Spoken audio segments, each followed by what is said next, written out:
আসসালামু আলাইকুম। প্রিয় দর্শক আপনারা দীর্ঘক্ষণ ধরে আ অপেক্ষা করছেন। আমি দুঃখিত।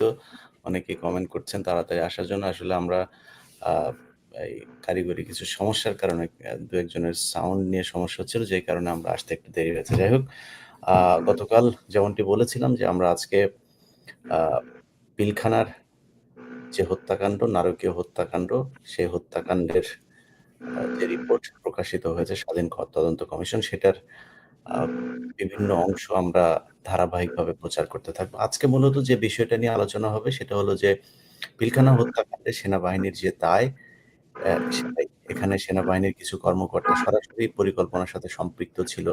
তাদের কজন সেই পিডিআর এর মতোই শুধুমাত্র একটা একটা জিম্মি নাটক হবে, আর কজন সরাসরি এই এতগুলো অফিসারকে হত্যা করা হবে সেটা আমরা জানি না। সেটা কমিশনের যে রিপোর্ট, সেই রিপোর্টেও সেটা আ ওইভাবে জানা সম্ভবও না। সেটা প্রকাশ করে সেখানে বলাও হয় নাই। আমরা আপনাদেরকে অ্যা অনুষ্ঠানে আমার সাথে আজকে যারা আছেন একটু পরিচয় করিয়ে নেই। আপনারা সবাই চেনেন। আ আমাদের ২ জনকে তো জানেনই, উনাদের আর পরিচয় করালাম না। আমাদের নতুন অতিথি যিনি আছেন, brigadier general ATM Ziaul Hasan. Ziaul Hasan ওই সময়ে আ জ আ পিলখানার হত্যাকাণ্ডের সময়টাতে তিনি ডিএমআই হিসেবে দায়িত্ব পালন করেছেন। Director military intelligence. সো তিনার কিছু দায় এখানে আছে। তিনি যেহেতু সেই জায়গাতে ছিলেন, তিনারা কি দায়িত্ব পালন করেছেন, দায়িত্ব পালনে কি ব্যর্থ হয়েছেন কিনা, বা সেখানে কাদের কারণে এত বড় একটা ঘটনা ঘটলো অথচ ঠেকানো গেল না কেন? এটা নিয়ে আমরা তার কাছে যাবো। আমরা শুরুতেই আ আ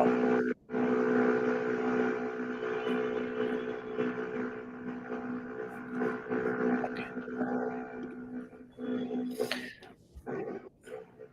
আমরা গতকাল একটা বিষয় নিয়ে কথা বলেছিলাম যে আ ডাল ভাতের অপারেশন ডাল ভাতে সেনাবাহিনীর অ্যা তৎকালীন DG major general Shakil, colonel Mujib সহ কিছু অফিসারের আ যে দুর্নীতি, সেই দুর্নীতি নিয়ে কথা বলেছিলাম। এখানে বলা হয়েছে সেই বিষয়টার কিছুটা।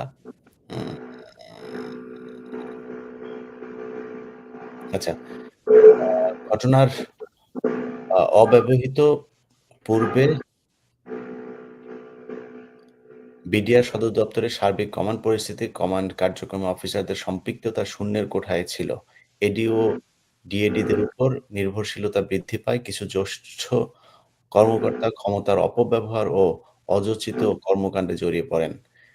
ডাল-ভাত কর্মসূচি ব্যবস্থাপনার ক্ষেত্রে বিধি লঙ্ঘন এবং অনৈতিক নীতিমালা সরাসরি সৈনিকদের ক্ষতিগ্রস্ত করেছে। অপরদিকে কিছু অফিসার ক্ষমতা ও পদ ব্যবহার করে ডাল-ভাত কর্মসূচির আড়ালে ব্যক্তিগত সুবিধা নিয়েছেন। তৎকালীন ডিজির স্ত্রীর বিরুদ্ধে নানা অভিযোগের প্রেক্ষিতে ডিজিএফআই কর্তৃক পরিচালিত তদন্ত কমিশন সাবেক ডিজি বিডিআর এর হস্তক্ষেপে স্থগিত হয়। পিলখানার ভেতরে দিনে দুপুরে রাজনৈতিক ও অজ্ঞাত বেসামরিক ব্যক্তিবর্গের ষড়যন্ত্র সংক্রান্ত মিটিং, ব্যাটালিয়নের যানবাহন নিয়ে পিলখানার বাইরে রাজনৈতিক ব্যক্তিবর্গের সাথে নিয়মিত মিটিং, স্বরাষ্ট্র প্রতিমন্ত্রীর জন্য বিডিআর পোশাক তৈরি, ভান্ডার থেকে বিডিআর পোশাকের থান কাপড় বাইরে নিয়ে যাওয়া ইত্যাদি বিষয়ে পিলখানার কোনো অফিসার কিছুই জানতে পারেনি।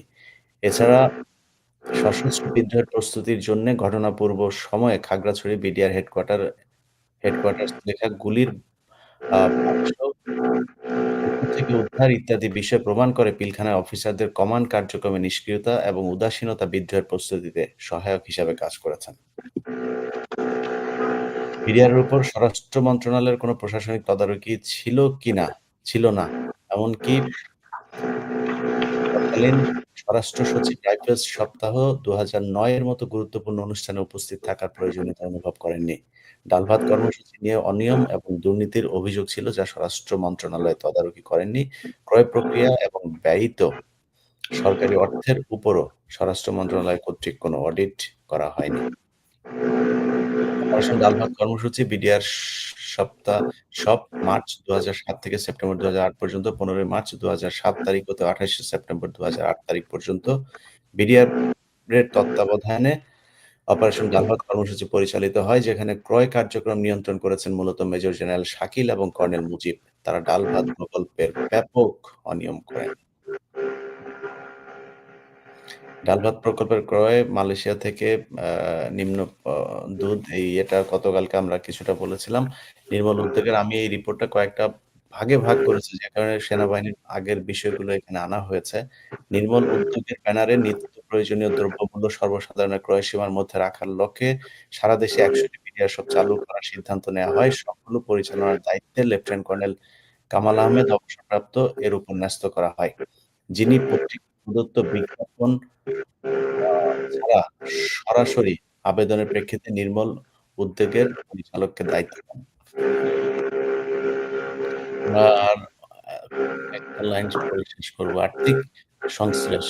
প্রাথমিক পর্যায়ে ১৫ই মার্চ ২০০৭ হতে ডাল ভাত কার্যক্রম বিডিআর কর্তৃক নিজস্ব ব্যবস্থাপনায় আনুমানিক ২০ কোটি টাকার পণ্য সামগ্রী ক্রয়ের মাধ্যমে ১লা জুলাই ২০০৭ পর্যন্ত অপারেশন ডাল ভাত পরিচালনা করা হয়। পরবর্তীতে সরকার কর্তৃক প্রদানকৃত আনুমানিক ৩৫৪ কোটি টাকার পণ্য সামগ্রী ক্রয়ের মাধ্যমে অপারেশন পরিচালনা করা হয়। পূর্ব অভিজ্ঞতা, সুনির্দিষ্ট নীতিমালা এবং সুষ্ঠু মনিটরিং এর অভাবে বিভিন্ন অনিয়মের সৃষ্টি হয়। একটা হচ্ছে অন্যান্য বিষয়ে অনিয়ম, ডাল ভাতের সিস্টেম লসের কম পাওয়া গেলে তার দায় বিডিআর সৈনিকদের উপর দেওয়া হতো। জাল নোট দিয়ে ক্রেতারা মাল ক্রয় করলে সেই টাকা সংশ্লিষ্ট বিডিআর সদস্যদের কাছ থেকে আদায় করা হতো। অস্বাভাবিক হারে সাজা। ডাল ভাত কর্মসূচিতে কর্মরত বিডিআর সদস্যদের বিভিন্ন অনিয়মের কারণে অস্বাভাবিক হারে সাজা দেয়া হয়, যা সৈনিকদের মাঝে অসন্তোষ সৃষ্টি করেছিল। বিডিআর প্যারেড ২০০৯ সালে লাল কালিযুক্ত জওয়ানদের অংশগ্রহণ কিংবা দর্শক হিসেবে উপভোগ করতে পারবে না মর্মে যে সিদ্ধান্ত, এই সিদ্ধান্ত বিডিআর সদস্যদের মাঝে ব্যাপক সৃষ্টি হয়। আমরা রিপোর্টের আজকে এই পয়েন্টগুলো পর্যন্তই আলোচনা করব। মূল বিষয় হচ্ছে যে সেনাবাহিনীর আমরা আমাদের রিপোর্টের বিষয়গুলো শেষ অংশটা যদি আমরা আলোচনা করি, তাহলে যেটা দাঁড়ায় সেটা হলো যে সেনাবাহিনীর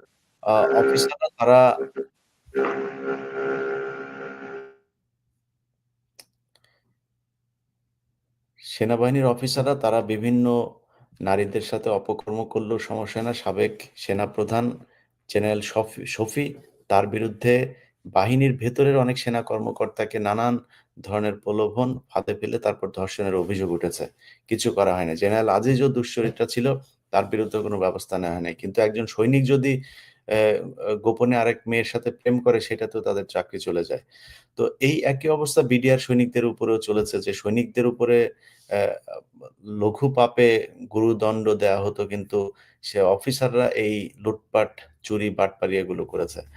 তা আমরা শুরুটা আ উম brigadier general ATM Ziaul Hasan আপনাকে দিয়ে শুরু করি। আপনি ওই সময়টাতে ডিএমআই ছিলেন। আপনাদের সেনা কর্মকর্তাদের বিরুদ্ধে যে এত অভিযোগ, আপনাদেরকে সেই সময় চিরকুট দেওয়া হয়েছে, যে লিফলেটগুলো তখন বিতরণ করা হয়েছিল, যে কি ঘটতে পারে সেটা আগে থেকেই আলোচনা হয়েছে। আপনারা পাল্টা লিফলেট বিতরণ করেছেন। এই যে এতগুলো বিষয় ঘটলো, এই সেনা কর্মকর্তারা এত দুর্নীতিতে জড়িয়ে পড়ল, ডাল ভাত থেকে শুরু করে বিভিন্ন জায়গায়। এটা কি আপনারা সেনাবাহিনীর ঊর্ধ্বতনরা জানতেন না?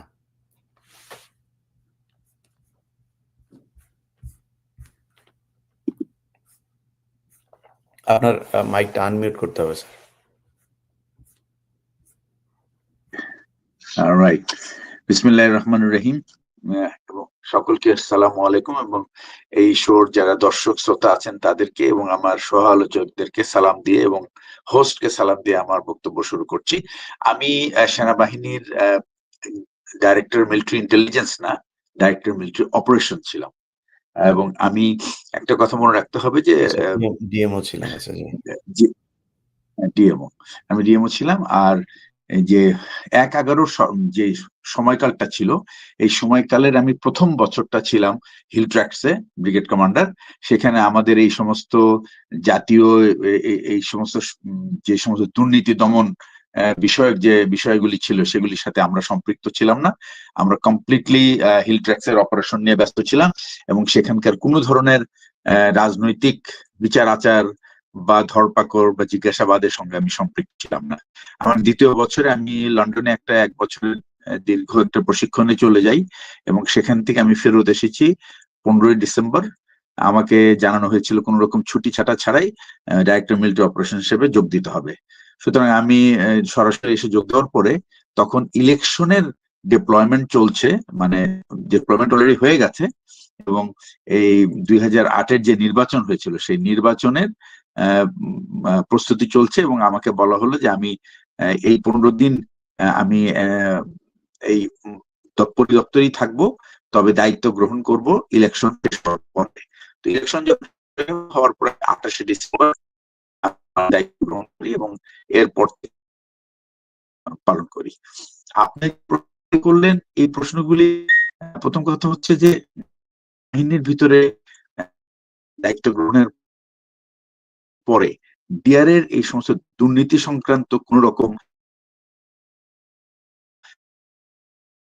আওতার বাইরে, কারণ একটা স্বরাষ্ট্র মন্ত্রণালয় একটা কমপ্লিটলি বাহিনী, এবং তারা তাদের নিজস্ব প্রশাসন দিয়ে চলে, এবং তাদের সম্পূর্ণ তাদের ভিতরে যে সমস্ত প্রশাসনিক কাজ, গবেষণার কাজ। আচ্ছা, আমরা মনে হয় শুনতে একটু সমস্যা হচ্ছে। আপনার নেটের একটু প্রতিরক্ষা মন্ত্রণালয়ের অধীনে কাজ করি এবং বিডিআর স্বরাষ্ট্র মন্ত্রণালয়ের অধীনে কাজ করি, কমপ্লিটলি মন্ত্রণালয় ডিফারেন্ট। সুতরাং ওইখানে আমাদের সাথে কোনো যোগাযোগের কোনো প্রশ্নই আসে না। এইটুকুই আমার বক্তব্য আচ্ছা, এই ব্যাপারে। এরপরে আপনাদের যা হয়েছে যে আমরা পিলখানা হত্যাকাণ্ডের পরে সেনাবাহিনীর অফিসার যারা এটার সাথে সম্পৃক্ত ছিল এবং সেনাবাহিনীর হ্যাঁ, অফিসার যারা এই ঘটনার সাথে বিডিআর এর কারা সম্পৃক্ত ছিল এবং সেনাবাহিনীর কারা সম্পৃক্ত ছিল সেটা নিয়ে যারা বিচার করতে চেয়েছে, তদন্ত করতে চেয়েছে, তাদের মধ্যে একজন আছেন আমাদের এখানে ব্রিগেডিয়ার হাসান নাসের। এই ধরনের অফিসারদেরকেও তখন নানানভাবে বাধা দেওয়া হয়েছে, তাদেরকে টর্চার করা হয়েছে, তাদেরকে উল্টো শাস্তি দেওয়া হয়েছে।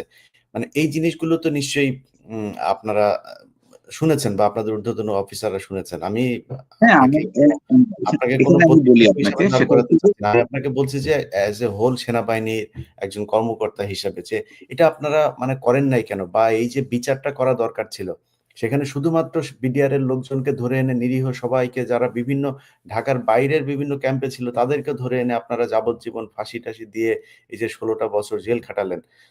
সেনাবাহিনীর অফিসারদের ব্যাপারে সে ব্যবস্থাটা কেন নিলেন না? হ্যাঁ, এখানে আপনি একটা জিনিস খেয়াল রাখতে হবে যে এই যে বিচার প্রক্রিয়াটা, এটা ছিল সরকারের ব্যবস্থাপনা। এখানে একটা স্পেশাল কোর্ট স্টাবলিশ করা হয়েছিল, এবং বিচারের যে সমস্ত প্রস্তুতি এবং আইনগত বিষয়গুলি তাদের আয়ত্তাধীন ছিল, এবং সেনাবাহিনীর অ্যাকচুয়ালি এর মধ্যে কোনো নিয়ন্ত্রণ ছিল না। এবং এই দুটো তদন্ত দল হয়েছে, তদন্ত কাজ পরিচালনা হয়েছিল। একটা হচ্ছে যে লেফটেন্যান্ট জেনারেল জাহাঙ্গীরের তত্ত্বাবধানে, যেটাতে এই তদন্ত আদালতটা ছিল সেনাবাহিনীর দ্বারা গঠিত, এবং এই তদন্তের টার্মস অফ রেফারেন্স আমার জানা নাই, কারণ আমি ছিলাম একজন সাক্ষী সেখানে। আমার যতটুকু আমি ধারণা করতে পারি, এটা আমার কমপ্লিটলি ধারণা যে এই ঘটনার কারণ এবং এর জন্য দায়ী কে এবং তাদের বিরুদ্ধে কি ব্যবস্থা গ্রহণ করা যায়, এটা ছিল হয়তোবা তাদের উদ্ঘাটনের বিষয়। এবং সেনাবাহিনীর ব্যর্থতা নিয়ে বা কেন আমরা অভিযান পরিচালনা করতে পারলাম না, এবং এই ব্যাপারটা আমার মনে হয় না যে তাদের এই তদন্ত আদালতের টার্মস অফ রেফারেন্সের মধ্যে ছিল, বিকজ এইটা যখনই আলোচিত হবে তখনই সরকারের অনুমোদনের প্রশ্নটা কাছে চলে আসবে। আমি আপনাকে শুধু একটা জিনিস বলি, সেটা হচ্ছে যে এই ঘটনার প্রথম সেনা সদর জানতে পারে। প্রথম কথা হলো যে আমার দায়িত্বটা মিলিটারি অফিস ডাইরেক্টর অপারেশন হিসেবে আমি বাংলাদেশ সেনাবাহিনীর যে জাতীয় যে পরিকল্পনা, মহাপরিকল্পনা আছে, প্রতিরক্ষা পরিকল্পনা, সেটা প্রণয়ন এবং সেটাকে বিভিন্ন ডিভিশনে দেওয়া, অথবা সেনা প্রধানের পক্ষ থেকে এটাকে জারি করা এবং সেইভাবে সেনা মোতায়েন করা, এবং সেই অপারেশন ঠিক মতো পরিচালনা হচ্ছে কিনা তা মনিটর করা, এবং আমার কমান্ডকে অর্থাৎ সেনা প্রধানকে সিজিএস এর মাধ্যমে জানানো বা সরাসরি জানানো, এটাই আমার কাজ। এখন যখন এরকম একটা ইমার্জেন্সি হলো, যেখানে আমাদের প্রায় 132 জনের মতো অফিসার সেনা বিডিআর এর ভিতরে আটকা পড়েছে, এবং ওই মুহূর্তে অ্যাকচুয়ালি সংখ্যা বলা হয় নাই, কিন্তু পরে আমরা ক্যালকুলেশন করে দেখেছি, আমার ধারণা ছিল অ্যারাউন্ড 149, কিন্তু সত্যিকার অর্থে এটা ছিল 132। আচ্ছা, এখন আমাদের এই জায়গায় আমাদের ভূমিকাটা কি? 9:30 আমরা জানতে পারি যে বিডিআর এর সদর দপ্তরের ভেতরে কিছু উচ্ছৃঙ্খল সৈনিক বিডিআর মহাপরিচালকের দরবারে বিশৃঙ্খলা সৃষ্টি করেছে, এবং একজন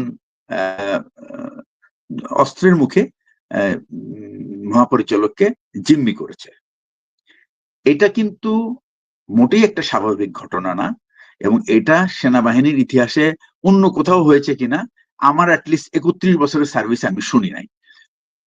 আমি একটা বিদ্রোহর ব্যাপারে জানতাম, সেটা আনসারের, সেটা একটা অন্য ইস্যু ছিল। বাট এই যে সেনাবাহিনী, এই বিডিআর এর ভেতরের যে এই যে বুদবুদ আপনি যেটা বললেন, যে ডাল ভাত কর্মর যে কর্মসূচি ছিল সেটার দুর্নীতি, এটার জন্য কে দায়ী, এইটা কিন্তু কমপ্লিটলি বিডিআর এর একটা ইন্টারনাল ব্যাপার। এটা যদি জেনেও থাকে কেউ, সেটা সেনা সদর পর্যন্ত আসলেও এটা সেনাবাহিনী প্রধান বা পিএসওরা জেনে থাকতে পারে। আর জানবে কারা? গোয়েন্দা সংস্থাগুলি, যেমন ডিজিএফআই বা এনএসআই, তারা জানতে পারে। সেনাবাহিনীর ডাইরেক্টর মিলিটারি অপারেশনের he has got no role to even get into the nitty-gritties of this dal bhat কর্মসূচি. This is not our program.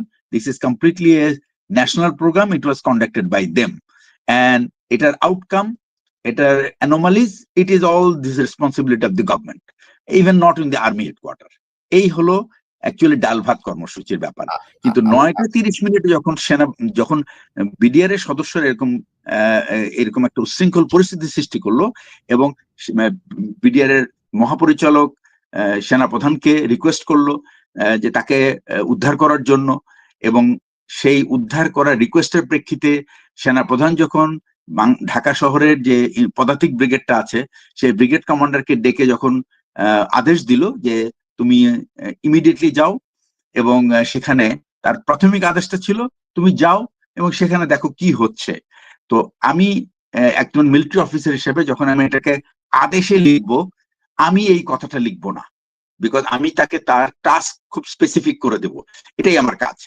তো আমরা যেটা মানে পেশাগতভাবে যেভাবে দেই, আমরা এরকম সিচুয়েশনে যখন কোন বিশেষ অর্ডার দিতে হয় সময় কম থাকে, তখন আমাদের একটা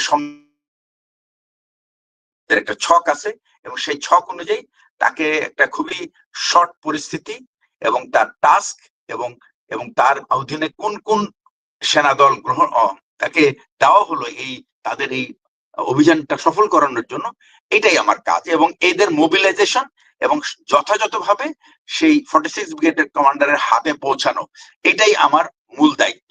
এবং সেই সাথে তাকে সেই যানবাহন, গোলাবারুদ এবং সৈন্যদল দেওয়া, যেন তিনি তার মিশনটা খুব স্মুথ ভাবে পরিচালনা করে তার লক্ষ্য অর্জন করতে পারে।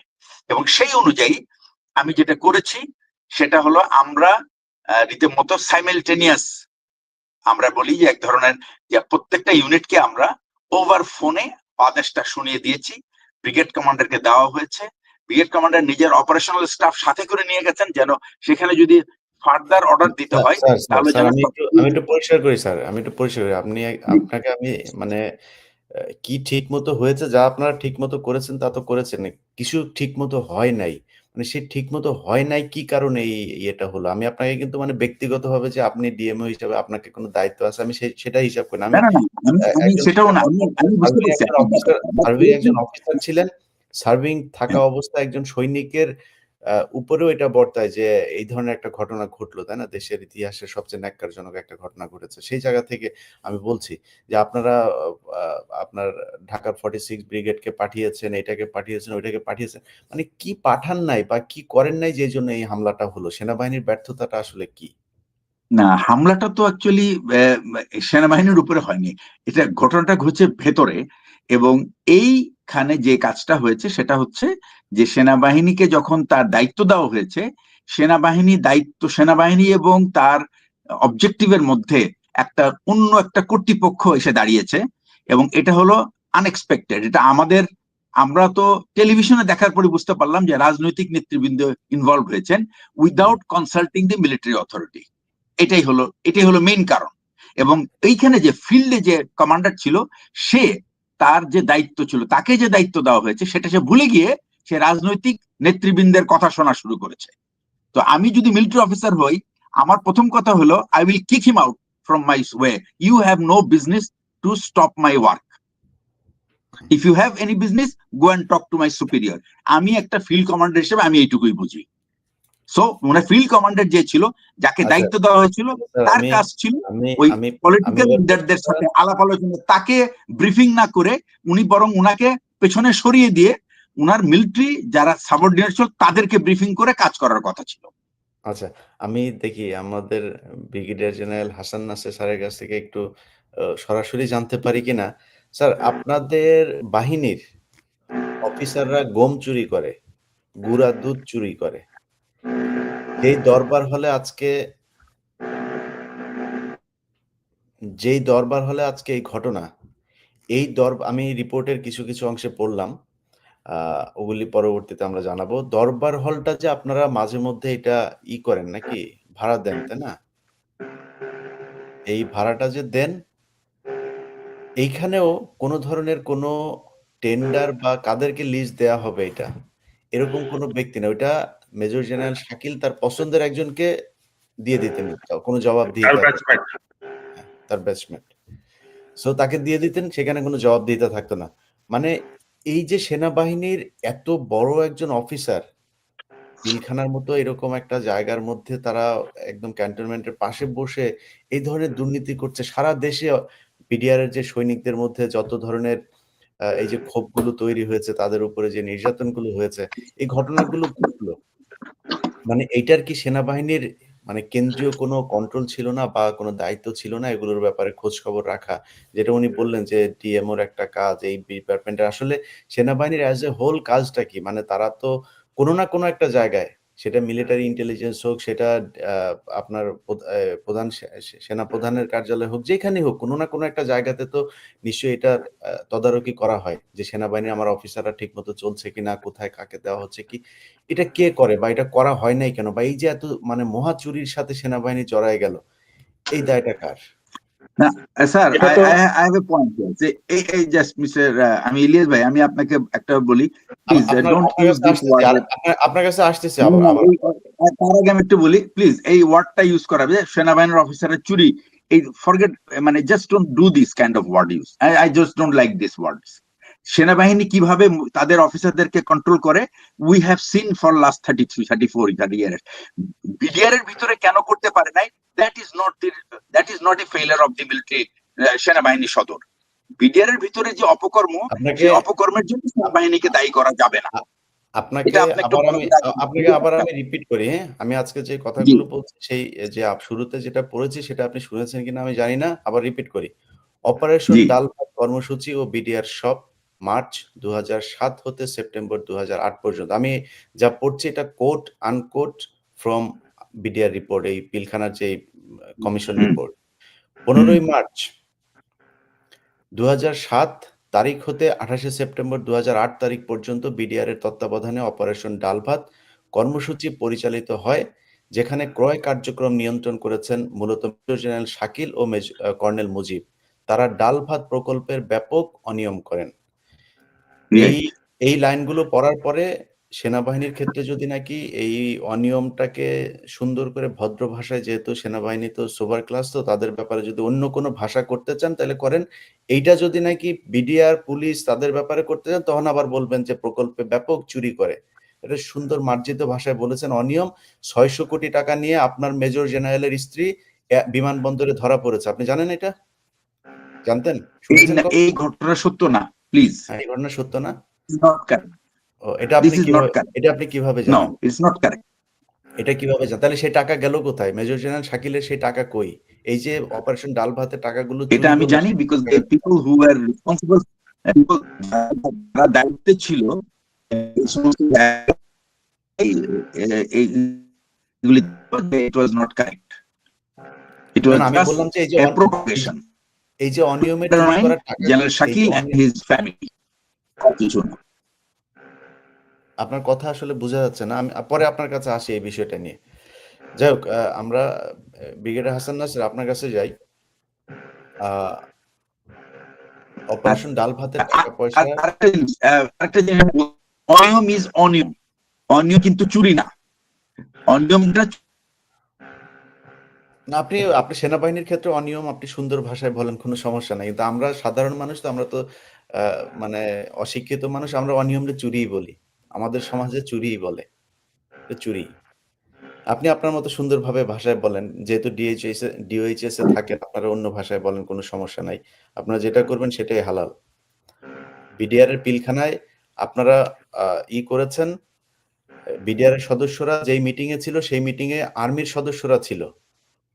সে আর্মির সদস্যদের মিটিং গুলোতে আর্মিরা যে ছিল, সেখানে আর্মিকে আটক করা হয় নাই। আর্মি ১৬ বছর জেল খাটে নাই। ১৬ বছর বিডিআর জেল খেটেছে। আপনাদের সুন্দর করে কথা বলতে পারেন আপনারা, সেটা বলেন, কোনো সমস্যা নাই। কিন্তু আমাদের সমাজে এই আটা চোর বলে এটাকে। এই যে পিলখানার বিডিআর এর যেই আ ডাল ভাতের যেই অপারেশন, এটারে আমরা আটা চোর বলি। সো আমরা আটা চোর হিসাবেই বলছি। আপনি আপনার মতো বলেন, কোনো সমস্যা নাই। হাসান নাসের। জি, ধন্যবাদ আমাকে আমন্ত্রণ জানানোর জন্য। আমি এখানে এই ডাল ভাত সম্পর্কে যেহেতু একটু ভিতরের তথ্য জানা আছে, সেজন্য আমি কিছু তথ্য বলবো, যেটা হয়তো প্রথমবার হইতে পারে, বা আমার নিজেরও ধারণা, বা আমার রিএস্টিমেশন বলতে হবে এই রিপোর্টের পরিপ্রেক্ষিতে। এই কর্নেল কামালকে যে দায়িত্বটা দেওয়া হয়, হু ইজ কর্নেল কামাল, ওর যদি কার্যক্রমগুলো আমরা বিবেচনা করি, তাহলে আমি মনে করি এটাই ছিল এই বিডিআর হত্যাকাণ্ডের পটভূমি। এই বিডিআর কে ডিসক্রেডিট করা, ডাল ভাতের মাধ্যমে যে কাজটা হয় পরিকল্পিতভাবে, যেটা এসছে কর্নেল মুজিব এবং জেনারেল শাকিলের সাথে মিলে কামাল যেটা করেছে, কামালের একটা লিঙ্ক আছে, যেটাকে আমরা এখন জেনারেল ফজলু যেটা প্রকাশ করেছেন, ভারতের লিঙ্ক। কামাল কিন্তু একজন established agent of that group. তো সেই হিসেবে সে যদি এই ডাল ভাতের কার্যক্রম পরিচালনা করে থাকে, এবং সে যদি এই যে ৩৫৪ কোটি টাকার ডিলে যদি সে থেকে থাকে, আমার ধারণা এইখানে যে অনিয়মগুলো হয়েছে, সেও করেছে, সেও বেনিফিটেড হয়েছে, এবং সে বিডিআর ডিজি এবং কর্নেল মুজিবকে যদি এ ব্যাপারে কোনো বেনিফিট দিয়ে থাকে, এটা পার্ট অফ দি প্ল্যান। এবং এটা তারাও যদি ট্র্যাপে পা দিয়ে থাকে, এটা বুঝতে হবে যে এটা দে লস দি, মানে দে গট ট্র্যাপড। এবং সেই পরিপ্রেক্ষিতে আমি বলবো যে এই ডাল ভাতের এই কার্যক্রম অনিয়মটা এস্টাবলিশড, বাট এই তথ্যগুলা প্রথম কমিশন যখন হয়, আমি যেটাতে সদস্য ছিলাম, এই তথ্যগুলা মোটেও আমাদেরকে দেওয়া হয় নাই। কামাল এসেও খুব সিম্পল একটা, ওই যে ঠিক মামুন খালেদ বা এই জিয়ার যে স্টেটমেন্ট ওই কমিশনে ছিল, মানে দেখেছি, করেছি, খেয়েছি টাইপ স্টেটমেন্ট তারা দিয়ে চলে গেছে, and nobody asked a question। ওইটা লিপিবদ্ধ করে ছেড়ে দেওয়া হয়েছে, বিকজ উদ্দেশ্য ছিল যে পটভূমি, কারণ এবং সুপারিশ, এই তিনটা, যেটা ব্রিগেডিয়ার জিয়া ঠিক মতো বলতে পারে নাই। মূল ওই কমিশনের কাজ ছিল এটা। তো সেই হিসেবে ওই কাজটাই তারা করেছে। এইখানে আমি এই জন্য বলতেছি যে আপনি যেটা বলছেন এটা কারেক্ট, এবং এটাতে পরিকল্পনার একটা অংশ বিডিআর কে ডিসক্রেডিট করা হবে ডাল ভাত দিয়ে, এবং সে কামাল এটার মূল আর্কিটেক্ট, এবং তাকে দিয়ে যে এজেন্সির সাথে তার যোগাযোগ, সেটা করছে। কামালের আরো অনেক ইতিহাস আছে, যেটা এই মুহূর্তে বলার হয়তো প্রয়োজন নাই, আরো অপকর্ম। যেটা ওনার ধারাবাহিকতায় যদি আমরা আসি, যে বিডিআর এর শুধু তো ডাল ভাত না, ডাল ভাত ছাড়াও ধরেন দরবার হল, এই যে দরবার হলটা যে আপনার ভাড়া দেওয়ার বিষয়টা এখানে উঠে এসছে। আরো আরো বেশ কিছু বিষয় আছে, আমি যেমন আসলে ইলিয়াস ভাই, আমি এই মিলিটারি ইন বিজনেস যখন প্রথম বিএমটিএফ আর্মি নেয়, সেটাই কিন্তু ইনিশিয়েশন বলতে পারেন। তার আগে সেনা কল্যাণ সংস্থা ছিল, খুব ছোট আকারে ইউনিট লেভেলে ক্যান্টিন চলতো, ছোটখাটো ইনস্টিটিউশন চলতো, একটা হয়তো ক্লাব চলতো, এই পর্যায়ে ছিল। That was the initiation. এটাও কিন্তু পার্ট আর্মিকে করাপ্ট করা। আর্মিকে করাপ্ট করার প্ল্যান হচ্ছে এই বিভিন্ন কর্পোরেট বিজনেসের মধ্যে আর্মিকে ঢোকানো, এবং তারপরে আত্মীয়দের ফেভার করা, আত্মীয় মানে বন্ধু বান্ধবদের ফেভার করা, এবং ইট বিকাম এ প্র্যাকটিস। আর্মিতে এটা এখন যেহেতু huge number of business enterprise আছে, এবং এইটার থেকেই মনে হয় এই ডিপিএম, এইখান থেকে আইডিয়া হয়তো হাসিনা নিয়েছে, ডিপিএম ডাইরেক্ট পারচেজ মেথড। এইটাতে মাধ্যমে মানে আমি ডাইরেক্টলি কাউকে ডেকে তার সাথে ডিল করতে পারি। ইয়েতে এই ধারণার আলোকেই কিন্তু এই দরবার হল আমার বন্ধুকে ডেকে দিয়ে দিলাম, আকরাম হোসেন মুর্শিদি আমার কোর্সমেট, তাকে ডেকে কাজ দিয়ে দিলাম। এইভাবে অনিয়মগুলো হয়েছে, এবং আর্মিতে এটা হিসাব করলে হাজার হাজার, কত হাজার লক্ষ হবে আপনি বলতে পারবেন না। এটাই হচ্ছে সবখানে, এবং এই জন্যই আর্মিকে বা সশস্ত্র বাহিনী বা বিডিআর বা যে কোনো শৃঙ্খলা বাহিনী যারা 100% পেইড আউট অফ পাবলিক মানি, সরকারের বা জনগণের করের টাকায় যে সমস্ত বাহিনী তাদের নিরাপত্তা, দেশের স্বাধীনতা সার্বভৌমত্বের জন্য যাদেরকে নিয়োজিত করা হয়েছে, তাদের কোন রকম নিজস্ব আয়ের কোনো সুযোগ থাকার কারণ নাই, প্রয়োজন নাই। তারা দরকার হলে সরকার থেকে আরো ফান্ড নিবে, যা লাগে নিবে, কিন্তু এই যে ডাইনে বায়ে সামনে পিছন থেকে ফান্ড অ্যারেঞ্জ করার যে সিস্টেম, এটাই বাহিনীকে কলুষিত করছে। সুতরাং এই বিডিআরে যেটা হয়েছে, ভবিষ্যতে সেনাবাহিনী বা বিমান বাহিনী, নৌবাহিনী, বিমান বাহিনীতে যেন না হয়, সেটার জন্য আমাদেরকে এখনই সতর্ক না কি স্যার, কি স্যার হয়েছে? একটা পয়েন্ট আছে, আমি জাস্ট একটু ইলিয়াসের সাথে আমি কথা বলছি, let him talk to me please. আচ্ছা বলেন ইলিয়াস ভাই, বলেন। আমি বলছি যে, যে কথাটা ওনার কাছ থেকে শুনছিলাম, মানে কি হচ্ছে কি আপনি বলছেন যে মানে এই আর্মির ভেতরে বিজনেস ঢুকিয়ে তারপরে কি মানে কি করা হচ্ছেটা কি আর্মিকে আসলে? করাপ্ট করা হয়েছে, আর্মিকে করাপ্ট করা হয়েছে। পিপল আচ্ছা, করাপ্ট আগে আমার করা হচ্ছে। পকেটে টাকা ছিল না, আমি হুম, কিন্তু আমার দেশপ্রেম ছিল, আমার সততা ছিল। তো আচ্ছা, যখন আমার সততাটা চলে যায়, হুম, তখন কিন্তু আমার দেশপ্রেমও আর থাকে না, বিকজ আমার সততাটা আমার সিনিয়র বা আমার শত্রুরা জেনে যায়, আচ্ছা ওইটাকে ঠিক আছে তারা স্যার। মিসইউজ করে। মানে corrupt then I lose corrupt দি, কি বলেন? করাপ্ট মানে হচ্ছে করাপশন করে, এখানেই করাপশন করা হয়, তাই না? তাহলে করাপ্টেড জি। ব্যক্তিকে কি আমরা চোর বলতে পারি কিনা স্যার? আপনি পকেট মারকে চোর বলতে পারবেন না তো বাংলাদেশে। আচ্ছা, চোর বলতে পারবো। আমি এটা তো দাবি করছি যে সবাইকে ছেড়ে দেওয়া উচিত, জেলখানার থেকে সবাইকে মুক্ত করার জন্য। হাসিনুর স্যার কিছু বলতে চান স্যার, এড করেন না, স্যার। যে আমি না এখানে শেষ স্যার, করে দিই। হাসিন, আমি 30 সেকেন্ডে শেষ করব। যে দেশে একজন খুনিকে আইসিটির মানে ডিক্লেয়ার্ড বা রায়ের যে খুনি, তাকে মানে গার্ড অব অনার দিয়ে হেলিকপ্টার প্লেনে করে দেশ থেকে পালায় যেতে সহায়তা করা হয়েছে, বাহিনী প্রধানটা স্যালুট দিয়ে তাকে বিদায় দিছে। হুম, হুম, সেখানে পকেট মার আর এই ছিনতাইকারী কেন জেলে থাকবে? হুম, হুম। বলো এবার হাসিন। ইলিয়াস ভাই, জি স্যার, আসসালামু বলেন আলাইকুম। স্যার, বলেন। ঢুকলাম আর কি। আপনার আমি আপনার এটা কাছে আমরা একটা সুন্দর ওয়ার্ড শুনতে চাই। মনে করেন হ্যাঁ, যারা চুরি করে, দুর্নীতি করে, এদেরকে কি বলা যায়? একটা সুন্দর একটা ওয়ার্ড দেন। আপনাদের ডিওএইচএস এ যারা থাকে তাদের জন্য একটা আলাদা ওয়ার্ড দেন স্যার। আমার মনে হয় এদেরকে আমরা সম্মানিত চোর বলি, কি আর বলবো। আচ্ছা, সম্মানিত চোর। এটা এটা একটা ভালোই পাওয়া গেছে। সম্মানিত চোর, জি বলেন। করে দেখেন, সেনাবাহিনী আমরা বেতনে চলবো, আমার সম্পর্ক ব্যাংক ম্যানেজারের সাথে যদি কিছু কোটি টোটি লাগে, আমি যখন এই অনিয়মের মধ্যে জড়াবো, বকশিস, কমিশন, গিফট, আমার সামরিক পেশাগত দিকটা আমি হারাবো। আমি আরো কট্টর, আমি যতদিন চাকরি করব আমার বাচ্চা কাচ্চা বিদেশে পড়বে না, তাহলে আমি জিম্মি বাচ্চার জন্য। আমি কিন্তু অন্য কালচারের মানুষ না, বাঙালি কালচারে আমার বাচ্চা অসুস্থ হলে আমি অসুস্থ হয়ে যাই, আমার বউ অসুস্থ হলে আমি অসুস্থ হয়ে যাই। তো আমি যদি দেশের জন্য থাকি নিবেদিত, আমি দেশেই থাকবো। এই জন্য দেখেন, ভালো ভালো স্কুল কলেজ কিন্তু আমাদের আছে আর্মির, এরপরও আমরা বাচ্চাদেরকে বিদেশে পাঠাই এবং ব্যক্তিগতভাবে আমার পেশাটাকে আমি জিম্মি করে ফেলি। আমি এরকম কট্টর। ইলিয়াস ভাই, মূল ইস্যুতে আসি আমি। দেখেন, ঘটনা ঘটতে একটা জিনিস হয়ে গেছে। আমরা কিন্তু শুধু বিডিআর সদস্যদেরকে বন্দি করছি, টর্চার করছি, যারা অপরাধী। আমি এটাও জানি যারা অপরাধী তাদেরকে, অপরাধী ছাড়াও নিরীহ লোকদের ক্ষতিগ্রস্ত হয়েছে। কিন্তু সেনাবাহিনী অফিসারকে জড়িত ছিল না, ডিজিএফ কেন অ্যারেস্ট করা হয় নাই? আচ্ছা, ঠিকলাম, ওটা পরে।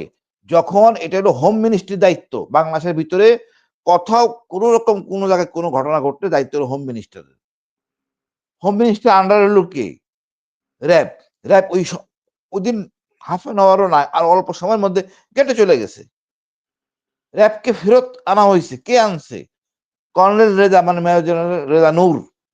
এই ভদ্রলোক, ওনার চেইন অফ কমান্ড মানেন নাই। ওনার চেইন অফ কমান্ড হলো গিয়া ডিজি র্যাব এবং হোম মিনিস্টার। উনি চেইন অফ কমান্ড মানেন নাই। উনি চেইন অফ কমান্ড না মেনে সরাসরি যমুনাতে গেছেন তারেক সিদ্দিকীর আদেশে। হুইজ তারেক সিদ্দিকী? সে তো এই চেইন অফ কমান্ড এবং বিজনেসের মধ্যে নাই। তো এই লোকটাকে এতদিন ধরা হয় নাই কেন? এখন কেন বলতে হইলো? সেনাবাহিনী জেনারেল জানতেন না? সবাই জানতেন। চুপ করেছিলেন। এই লোকটা তো ১ম এই ফাঁসি দেওয়া উচিত ছিল। আদেশ পালন করেন নাই। উনার জন্য এত অফিসার মারা গেছে। হয়তো ৩-৪ জন মারা গেছিল। বাকি ওই অফিসাররা বিদ্যমান শামসুজ্জামান-টামারা আছে। তারপর এরা কথা বলছে গুলজারের সাথে। গেটের সামনে দাঁড়ানো। এই ঢুকতে দেয় না এই ভদ্রলোক। আমার কথা হলো এই লোকদের দৃষ্টান্ত পানিশমেন্ট দরকার। এতদিন লাগলো ১৬ বছর।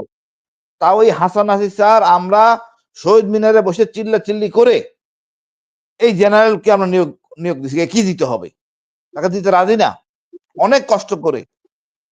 এট লিস্ট আমি সেলুট জেনারেল ফজলু কে উনি এট লিস্ট কমিশন করে বলতে পারছেন যে ভারত জড়িত আর সেনাবাহিনীর কিছু অফিসার অনিয়ম। অনেক অফিসারের অনিয়ম যে নামগুলি দেওয়া হইছে। এই যে কর্নেল কামাল সম্বন্ধে বলি সে সম্পূর্ণ রয়্যাল এজেন্ট। স্যার পরিচয় করে নাই।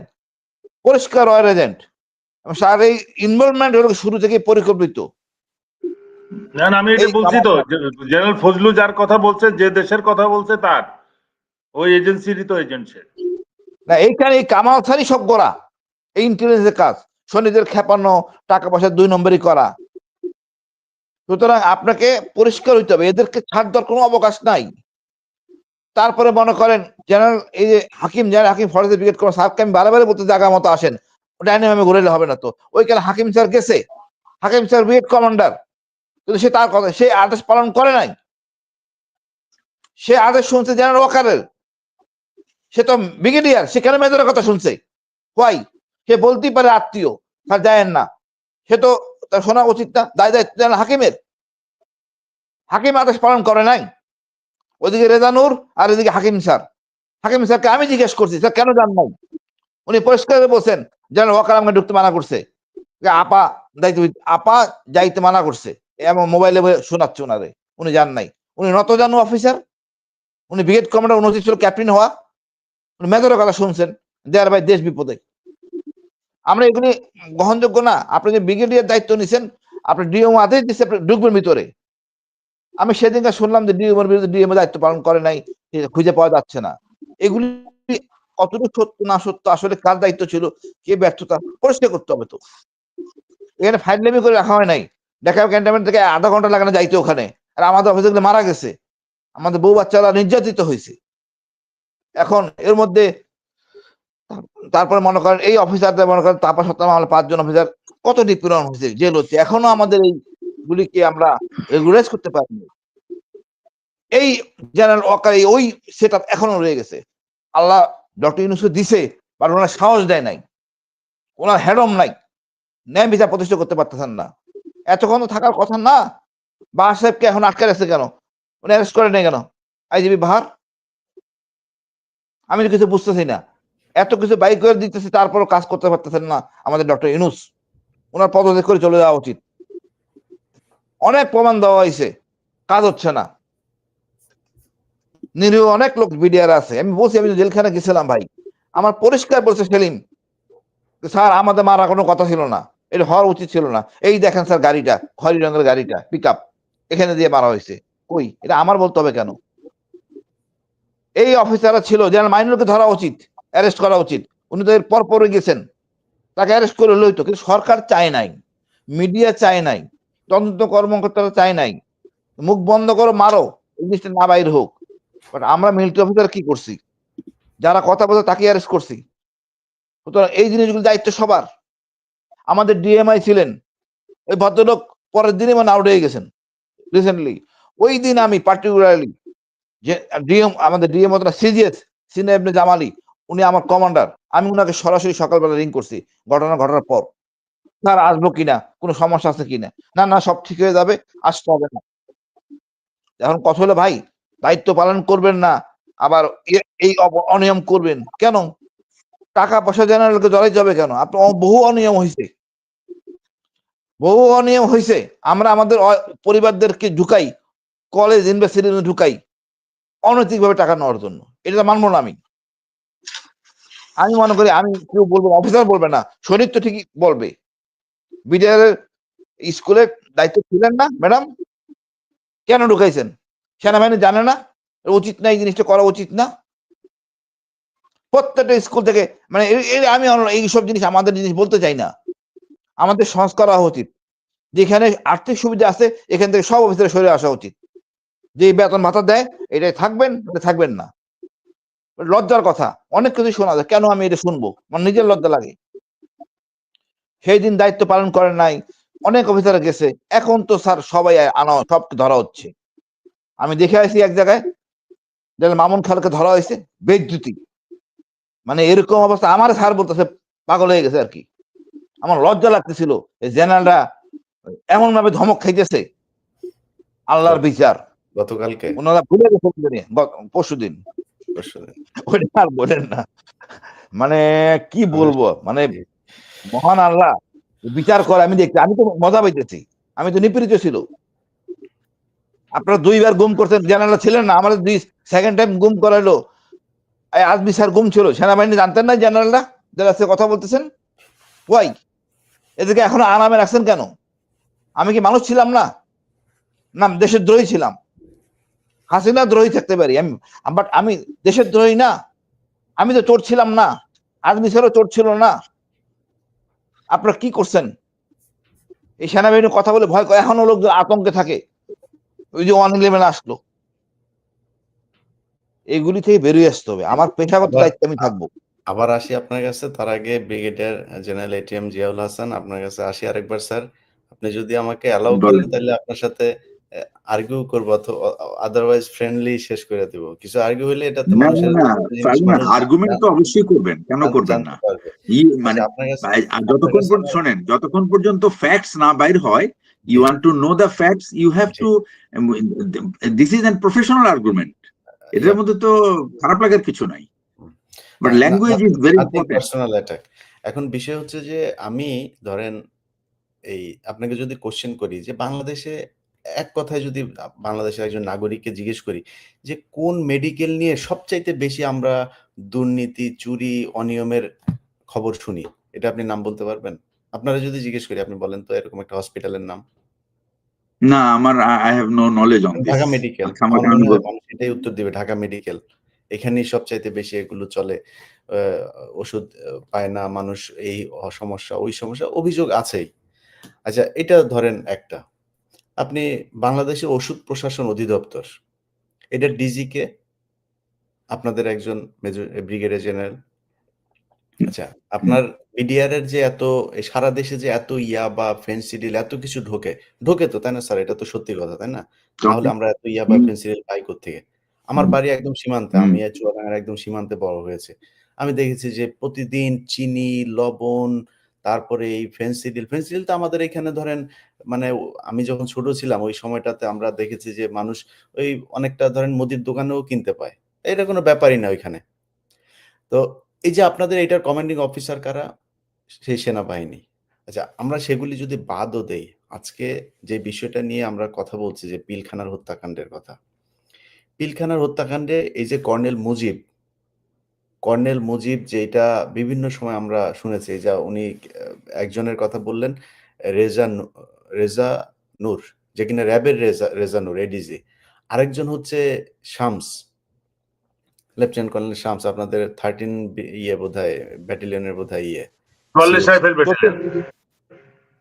জি। তো ওই ব্যাটালিয়নের সিও ছিল। এখন এই যে সবগুলো জায়গায় স্যার আর্মির নামগুলো আসলো, যেটা হাসান নাসের স্যার বললেন যে আপনারা বিভিন্ন জায়গায় এই ব্যবসায় যতক্ষণ জড়িয়ে যাচ্ছেন, মানে পৃথিবীর বিভিন্ন দেশে সেনাবাহিনীকে কেন এই সিভিল থেকে আলাদা রাখা হয়? তারা তো বাংলাদেশেরই মানুষ, মানে পুলিশ বাংলাদেশেরই মানুষ, সেনাবাহিনীরও বাংলাদেশের মানুষ। কেন আলাদা তারা? আলাদা একটাই কারণ, তাদেরকে সেপারেট রাখা হয়। একটা নির্দিষ্ট জায়গায় রাখা হয়, নির্দিষ্ট কাজের বাইরে অন্য কোথাও ব্যবহার করা হয় না। আমাদের রক্ত তো সব এক। পুলিশ পাবলিক ফাংশনে জড়ায় বলেই তারা আস্তে, আস্তে করাপ্টেড হয়ে যায়। এটা মানুষের মানে হিউম্যান একটা তা আপনি সেনাবাহিনী যখন এভাবে জড়াইতে থাকবে, তারাও করাপশনের সাথে জড়িত হবে। এটা বন্ধ করার জন্য আপনি একজন সেনা কর্মকর্তা হিসেবে মনে করেন কিনা যে আমরা সম্মানিত চোর বলি বা অন্য কোনো ওয়ার্ডই বলি, যেটাই বলি, আপনি মনে করেন কিনা যে সেনাবাহিনী এইসব কারণে বিভিন্ন ধরনের অনিয়মের সাথে জড়িয়ে যাচ্ছে এবং সেটা বন্ধ হওয়া উচিত? আচ্ছা, প্রথম কথা হচ্ছে যে আমি সেনাবাহিনীর যে কোনো ব্যবসায় ঘোর বিরোধী। সেনাবাহিনী has got no business to go for earning money. যেমন আমি প্রথম থেকে আসি, সেনাবাহিনীর প্রত্যেকটা ইউনিটে একটা ক্যান্টিনের প্রভিশন আছে। এই canteen is only for soldiers need, just যা প্রয়োজন শুধু সেইটুকু। এই ক্যান্টিন হয়ে গেছে এখন বিভিন্ন রকম জিনিসপত্র, কোনো কোনো ইউনিট এটাকে রেস্টুরেন্ট বানায় ফেলছে। সেনাবাহিনীর প্রত্যেকটা সৈনিক 3 বেলা খাবার সরকার দেয়, তাদের স্ন্যাক্স সরকার দেয়, তাদের তাদের বিকালে চা দেয় এবং রাত্রে খাবার। That's it. একটা মানুষের জন্য যেটুকু দরকার সব দেয়। সেনাবাহিনীর প্রশিক্ষণের জন্য বাৎসরিক টাকা বরাদ্দ করা হয়। সেনাবাহিনীর এমনি প্রশাসনিক যে সমস্ত খরচ আছে, এটা সেনাবাহিনীর যে অর্থ বরাদ্দ হয় এর মধ্যে যথেষ্ট। আমি একটা ব্রিগেড কমান্ডার হিসেবে আমার ব্রিগেডের 5,000 টাকা ছিল, 5,000 টাকা দেওয়ার ক্ষমতা ছিল না প্রাইভেট ফান্ডে। এবং আমি দেখলাম যে আমি ভালোই চলছিলাম, আমার কিচ্ছু দরকার ছিল না।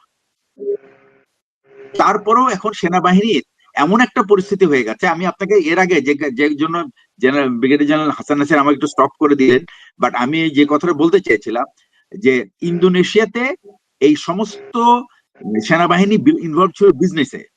সুহার্তো চলে যাওয়ার পরে যখন ইন্দোনেশিয়াতে গণতান্ত্রিক পরিবেশ ফিরে আসলো এবং সারা বিশ্ব থেকে তখন তাদের অর্থনৈতিক সংকটের কারণে তাদেরকে বলা হলো যে তাদের এই অর্থনৈতিক সংকট দূরকরণের জন্য অর্থ দেওয়া হবে উইথ ওয়ান কন্ডিশন। একটা কমিশন করে সেনাবাহিনীর তত্ত্বাবধানে যত ব্যবসা প্রতিষ্ঠান আছে সবগুলির অডিট করে একটা কমিশনের কাছে সমস্ত ব্যবসা প্রতিষ্ঠান হ্যান্ড ওভার করে দিতে হবে এবং সরকার সিদ্ধান্ত নিবে এই ব্যবসা প্রতিষ্ঠানগুলি কেমন কে চালাবে। ওই শর্তে সেনাবাহিনী ব্যবসা থেকে বেরিয়ে আসলো। একটা সেনাবাহিনীকে যদি তার পেশাগত কাজে ইনভলভ থাকতে হয়, তাকে একমাত্র পেশাগত কাজ, আর কোনো কাজে ইনভলভ করা তার জন্য অনুচিত। এর পাশাপাশি আরো একটা কথা বলি আমি, ইদানিং প্রায়ই সরকারের যে কোনো জায়গায় প্রয়োজন হলে রাস্তা বানাও, রাস্তা ঝাড়ু দাও, ট্রাফিক করো, এগুলির সব কাজ সেনাবাহিনী। দিস সেনাবাহিনী is not for this job.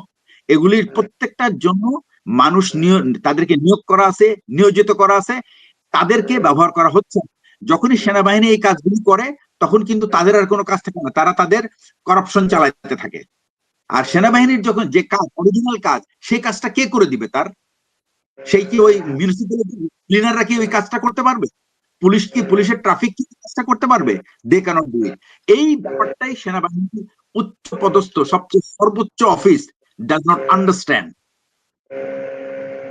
That's why we are having this trouble. এবং এইটা এখন প্রত্যেকটা অফিসারের রন্ধ্রে রন্ধ্রে ঢুকে গেছে। আপনি দেখেন আমার ব্যাটালিয়নের ওয়াইসি কে আমি কখনো ক্যান্টিনের প্রফিটের উপরে আমি তাকে জাজমেন্ট করতাম না। আমি তাকে জাজমেন্ট করতাম সেই ট্রেনিং প্ল্যান কেমন, কত ভালোভাবে করেছে সেটা দেখার জন্য। তো এটা যদি আপনার এই প্রফেশনালিজম যদি ফেরত না আসে, this army will have this corruption will continue and we will be losing. আমি যে কথাটা বলি, আমাদেরকে অপরচুনিটি বন্ধ করে দিতে হবে। যদি অপরচুনিটি বন্ধ না করি করাপশন হবেই। তো অপরচুনিটি বন্ধ করার একটাই উপায়, সেটা হচ্ছে concentrate on your primary job, no other job. এখন স্যার অপরচুনিটি বন্ধ করার পক্ষে যারা আপনাদের মতো খুবই স্বচ্ছ অফিসার আছেন, যারা আসলে সেনাবাহিনীর মানে ভালো চান, সেনাবাহিনী মাথা উঁচু করে থাকুক এরকম চান, আপনাদের অফিসারদের তো দিন দিন আপনি নিজেও তো এখন অবহেলিত অবস্থাতেই আছেন। আপনাদেরকে খুব গুরুত্বপূর্ণ জায়গাগুলোতে বিভিন্ন সময় কিছুটা কর্নার করে রাখা হয়। আমাদেরকে তো সহ্য করতে পারবে না, আমাদেরকে সহ্য করতে পারবে না। হাসান নাসির স্যার পিএনজি হয়ে আছেন, আমি জানি না আপনি পিএনজি হয়েছেন কিনা। এই যে আমিও পিএনজি হাফ পিএনজি। সো এই যে আপনারা এগুলো করার কথা বলার কারণে আপনারা কর্নার, তার মানে যারা এই করাপশন করবে তারাই এখন সেনাবাহিনীর মূল নেতৃত্বে। এখন আমরা তো তাহলে তাদেরকে করাপ্টেড বলবোই। সেই ক্ষেত্রে সেনাবাহিনী আমি আপনাকে একটা কথা বলি, আপনাকে একটা ছোট্ট কথা বলি। বিএমটিএফ এর যে এখন কমান্ড্যান্ট আছে, আই মেট হিম বছর খানেক আগে, এবং তার কথা হলো, স্যার এইখানে যা হচ্ছে, this is not my job actually. আমি জানি না স্যার এই প্রতিষ্ঠানটা কেন এইভাবে রাখা হয়েছে। না ঠিক আছে, এখন আপনার কথার প্রেক্ষিতে আমি প্রশ্ন করি, সেটা হচ্ছে যে আমরা চোর বলার ক্ষেত্রে আমাদের কর্নেল হাসিনুর স্যারের কাছ থেকে আমরা একটা একটা সুন্দর শব্দ পেয়েছি, সম্মানিত চোর। সেক্ষেত্রে দুর্নীতিবাজ বলার ক্ষেত্রে আমরা কি ব্যবহার করব? একটা বিশেষণ যুক্ত করে আপনি দেন। দুর্নীতি বলেন, দুর্নীতি দুর্নীতিবাজ বলেন, বলতে পারবো? বাট আমি আপনাকে বলি সেটা হচ্ছে আপনাকে প্রুফ করে বলতে হবে দুর্নীতি। You can't just tell me যে আপনি অফিসার, সব অফিসার চোর। না, প্রমাণ আমি না, ওই সব ওটার মধ্যে অফিসার পড়ি এই নাই। কথা আমি বলেন, এখানে হাসান নাসের বলেন, হাসিনুর স্যার বলেন, যারাই আছেন এখানে আচ্ছা, আমরা আরেকটা কোনোদিনও কথা বলি বলি, নাই যে আরেকটা কথা বলি সেনাবাহিনীর। ইলিয়াস স্যার, শুনেন আমি আপনাকে একটা কথা বলি, সেটা জি হলো স্যার। আমি জানি স্যার এগ্রি করবে, হাসিনও এগ্রি করবে। আমরা আমাদের গ্যারিসনে আমরা যখন ইয়াং ছিলাম, লেফটেন্যান্ট ক্যাপ্টেন, যদি শুনতাম যে কেউ মিসঅ্যাপ্রোপ্রিয়েশন বা চুরি বা ঘুষের কারণে তার বিরুদ্ধে শৃঙ্খলাজনিত ব্যবস্থা নেওয়া হয়েছে, ওই অফিসারটা থাকতো সেগ্রিগেটেড, সে একটা আইসোলেটেড মানুষ, কেউ তার সাথে কথা বলতো না। আমরা সামাজিক ভাবে তাকে বয়কট করতাম। That was the spirit of the army at that time. G sir. আমি আশা করি হাসিন এবং স্যার দুজনে এগ্রি করবেন। আমি দেখেছি, আমি নিজে চোখে দেখেছি যশোরে 84, 83, 82, 83, 84-তে যে অফিসাররা এরকম ডিসিপ্লিন কেস অথবা সাজা হয়ে ফেরত আসছে, তারা এটা গ্যারিসনে এটা একটা খবর, এবং মানুষ একজনই বা দুইজন 100-150 অফিসারের মধ্যে, এবং সে একটা আলাদা মানুষ, তার সাথে কেউ কথা বলে না, সামাজিক ভাবে বয়কট করা হয়। কিন্তু জি। আজকে আপনি যান, আপনি এই পরিস্থিতি দেখবেন। জি। ব্রিগেডিয়ার হাসান নাসের। জিয়া যেটা বলছে, ব্রিগেডিয়ার জিয়া যেটা বলছে এটা সঠিক, বাট এটা তো এখন কেউ শুনতে বা বিশ্বাস করতে রাজি না। বর্তমান প্রেক্ষিতে সিচুয়েশনটা ঠিক রিভার্স হয়ে গেছে। এখন যারা ভালো মানুষ তারা চুপচাপ ঘরের কোনায় থাকে, তারা একেবারে চুপ হয়ে গেছে, কোনো কথা বলার সুযোগ পায় না। যে যত বেশি দুর্নীতিবাদ, যত বেশি অপকর্ম করছে, তার তত বুক ফুলিয়ে সে হাঁটে এবং তত বেশি সাহস এবং ইয়েটা দেখায়, মানে ক্ষমতা সে প্রদর্শন করে, এবং তাকে সেনাবাহিনীতে সবাই উচ্চ পদে অধিষ্ঠিত হইতে দেখে। তো এই কালচারটা শুরু হয়েছে কিন্তু ওইখান থেকে।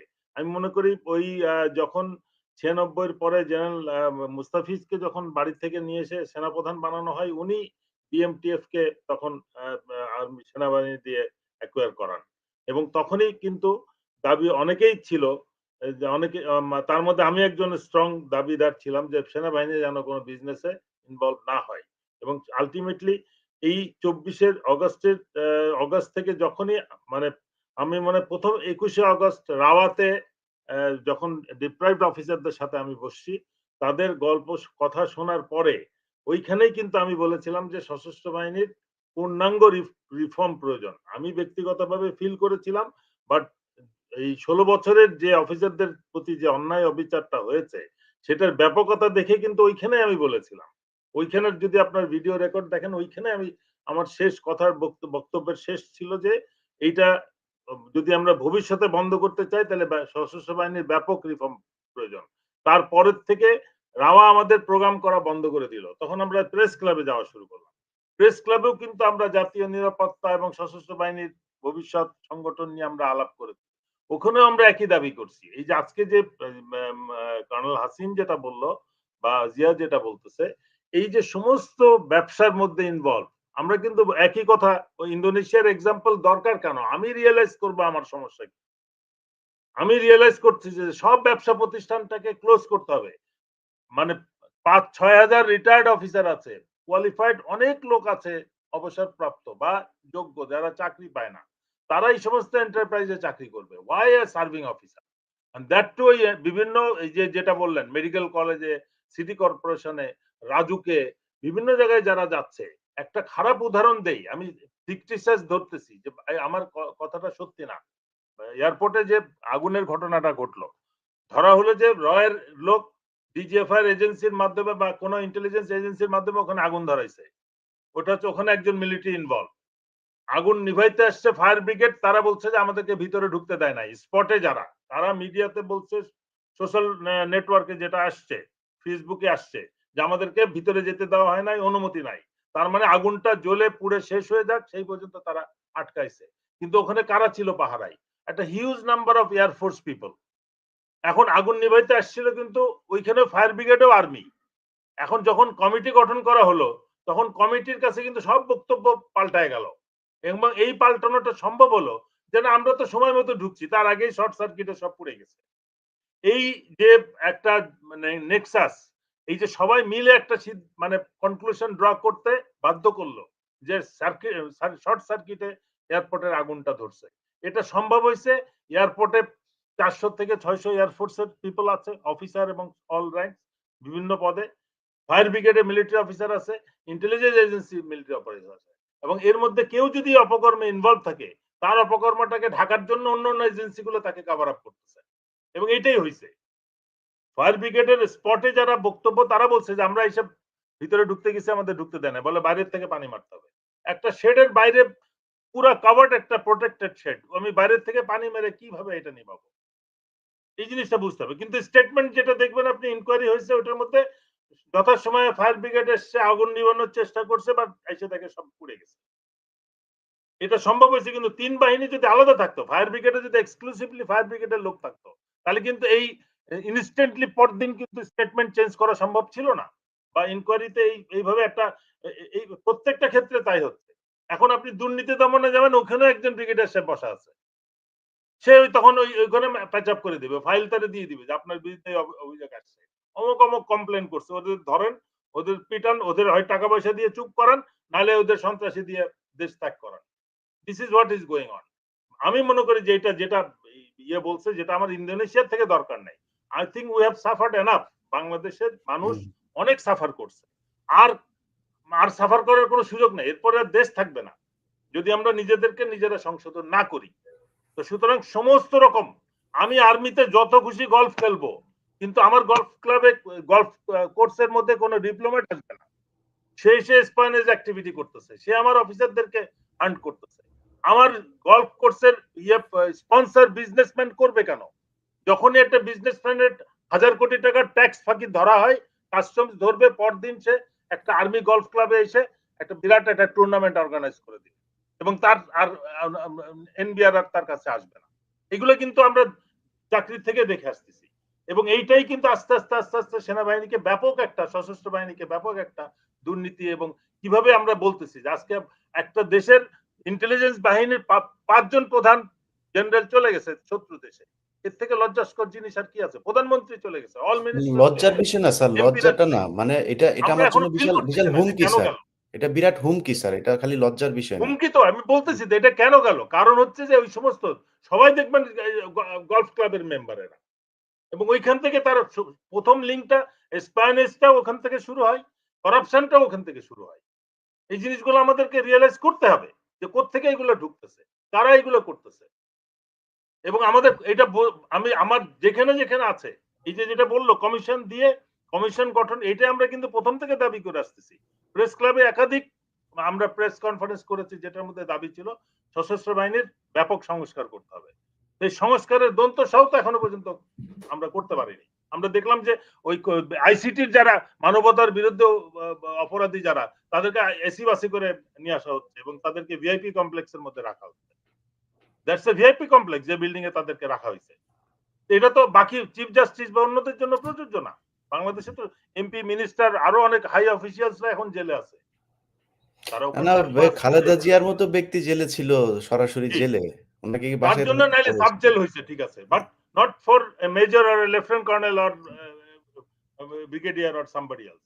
আমাদের বুঝতে হবে না যে না আমাদের না না না, আইন কত। খালেদা জিয়ার স্যার, খালেদা জিয়ার যে সাব জেলের বিষয়ে, মানে ওইটা তো এই ওনাদের এই ক্যাটাগরির ওয়াইফাই জি, টোয়াইফাই জি, জি, জি। ইলেকট্রিক ডিভাইস আমি টিভাইস 111 এর সবকিছু সময় ইট ব্যবহার ওয়াজ করতে গুড, দেশে বাট না। পরবর্তীতে যেটা রাখা হয়েছে সেটা মানে একেবারে তাকে কষ্টের মধ্যেই রাখা হয়েছে।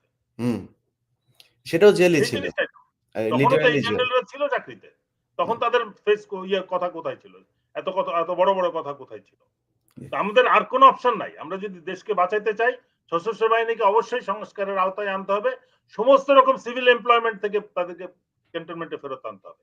তাহলেই কিন্তু সশস্ত্র বাহিনী দুর্নীতির থেকে টোটালি ডিটাচ করে ফেলতে হবে। ওদের মানে, এবং ওই বাকি আবার এটাও খেয়াল রাখতে হবে। ডিওএইচএস সশস্ত্র বাহিনীর জন্য, এখন পিওএইচএস আছে, আনসার বাহিনীরও হাউজিং সোসাইটি আছে, অন্য সবাই এটারে বানাই ফেলছে। মানে সশস্ত্র বাহিনী যে ড্রেস পরে পুলিশও পরে, আনসারও পরে, ওই সিকিউরিটি গার্ডরাও একই ড্রেস পরে।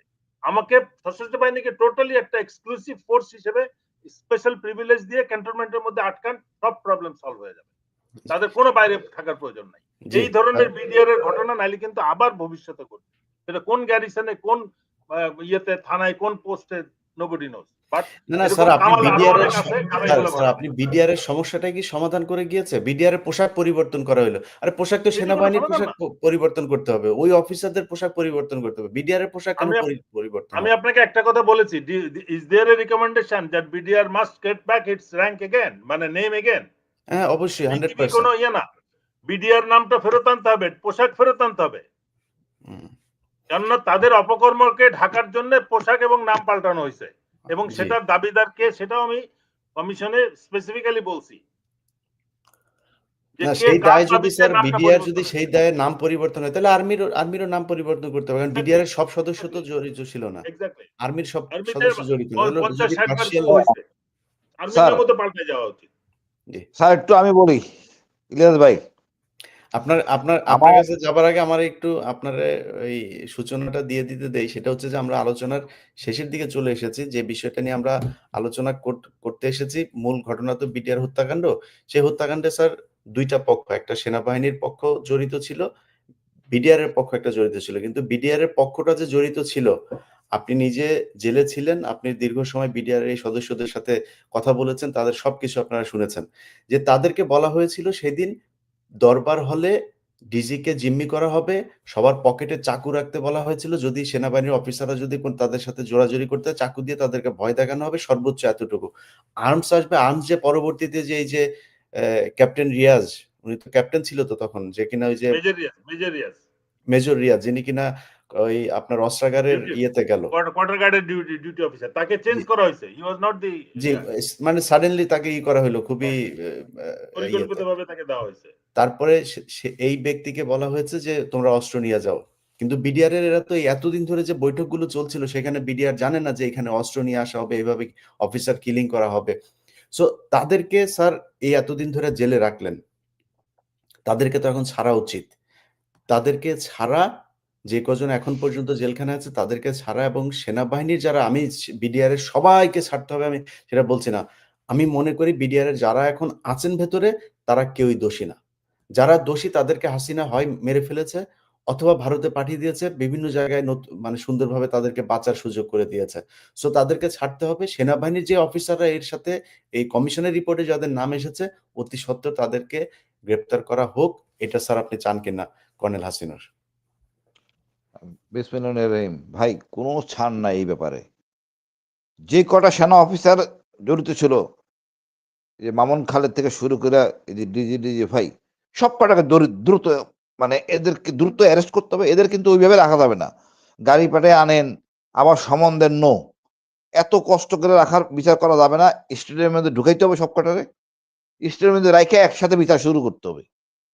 বিচার 15 দিনের মধ্যে শেষ করে সম্ভব। অন্যায়ভাবে আপনি লোকজনকে মুখ বন্ধ করে ফেলবেন, রাখবেন না। আপনি জানেন এই অফিসাররা জড়িত, এতদিন কেউ কোনো কথা বলে নাই, আমরা তো বলতাম এরা জড়িত, এরা জড়িত।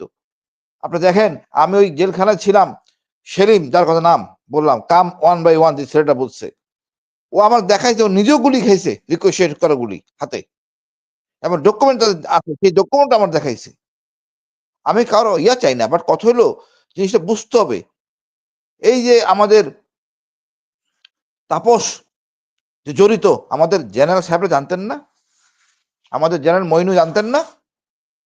তারপর কেন আমাদের অফিসার উপরে অন্যায় করা হইলো?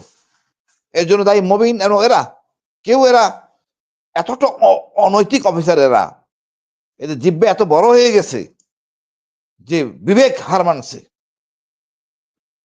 আর এই সব কিছু দোষ চাপাই দিলাম বিডিআর উপরে, সৈনিকদের উপরে। নো, এটা এদের তো অফিসারদের নিতে হবে। এখন কথা হলো, যেটা হয়েছে আর করতে দেওয়া যাবে না। আমরা এখনো ডিজিএফআই সংস্কার করি নাই। ডিজিএফআই পলিটিক্যাল গভর্নমেন্টের অধীনে থাকবে না, এনএসআই থাকবে না। এই স্বজনপ্রীতি ডিজিএফআই এর সশস্ত্র বাহিনীর, হয় সেনাপ্রধানের অধীনে অথবা চিফ অফ জয়েন্ট স্টাফ যেটাই বানান তার অধীনে থাকবে। এইটাকে ব্যবহার করে পুরো দেশটাকে জিম্মি করা হয়, এটা করতে দেওয়া যাবে না। তার আসল কাজ করতে পারে নাই, এই যে ডিজিএফআই ব্যর্থতা, তার পানিশমেন্ট তো এমনিই হওয়ার কথা। কোনো কিছু করতে পারে নাই, সে করতে দেয় নাই বা কোনো জানে না, সে কোনো কাজ জানে না, কোনো তত্ত্ব, সকল অপকর্ম হয়ে যাওয়ার পর সে আসে, তুই রাখে লাভ কি? সুতরাং এর জন্য নতুন তাকে চার্টার অফ রিলিজ করতে হবে, জনগণ যেন তাকে দেখে ভয় না পায়। আমি যেরকম মুসাদ সামনে একটু চিন্তা করি, মুসাদ আচ্ছা আমাদের ডিজিএফআই নিয়ে যেন অন্য দেশের লোকরা এমনটা চিন্তা করে। আমরা যদি মানে আমাদের ডিজিএফআই দেখে আমরা ভয় পাই, আতঙ্কে থাকি। আতঙ্কে থাকার কথা কার?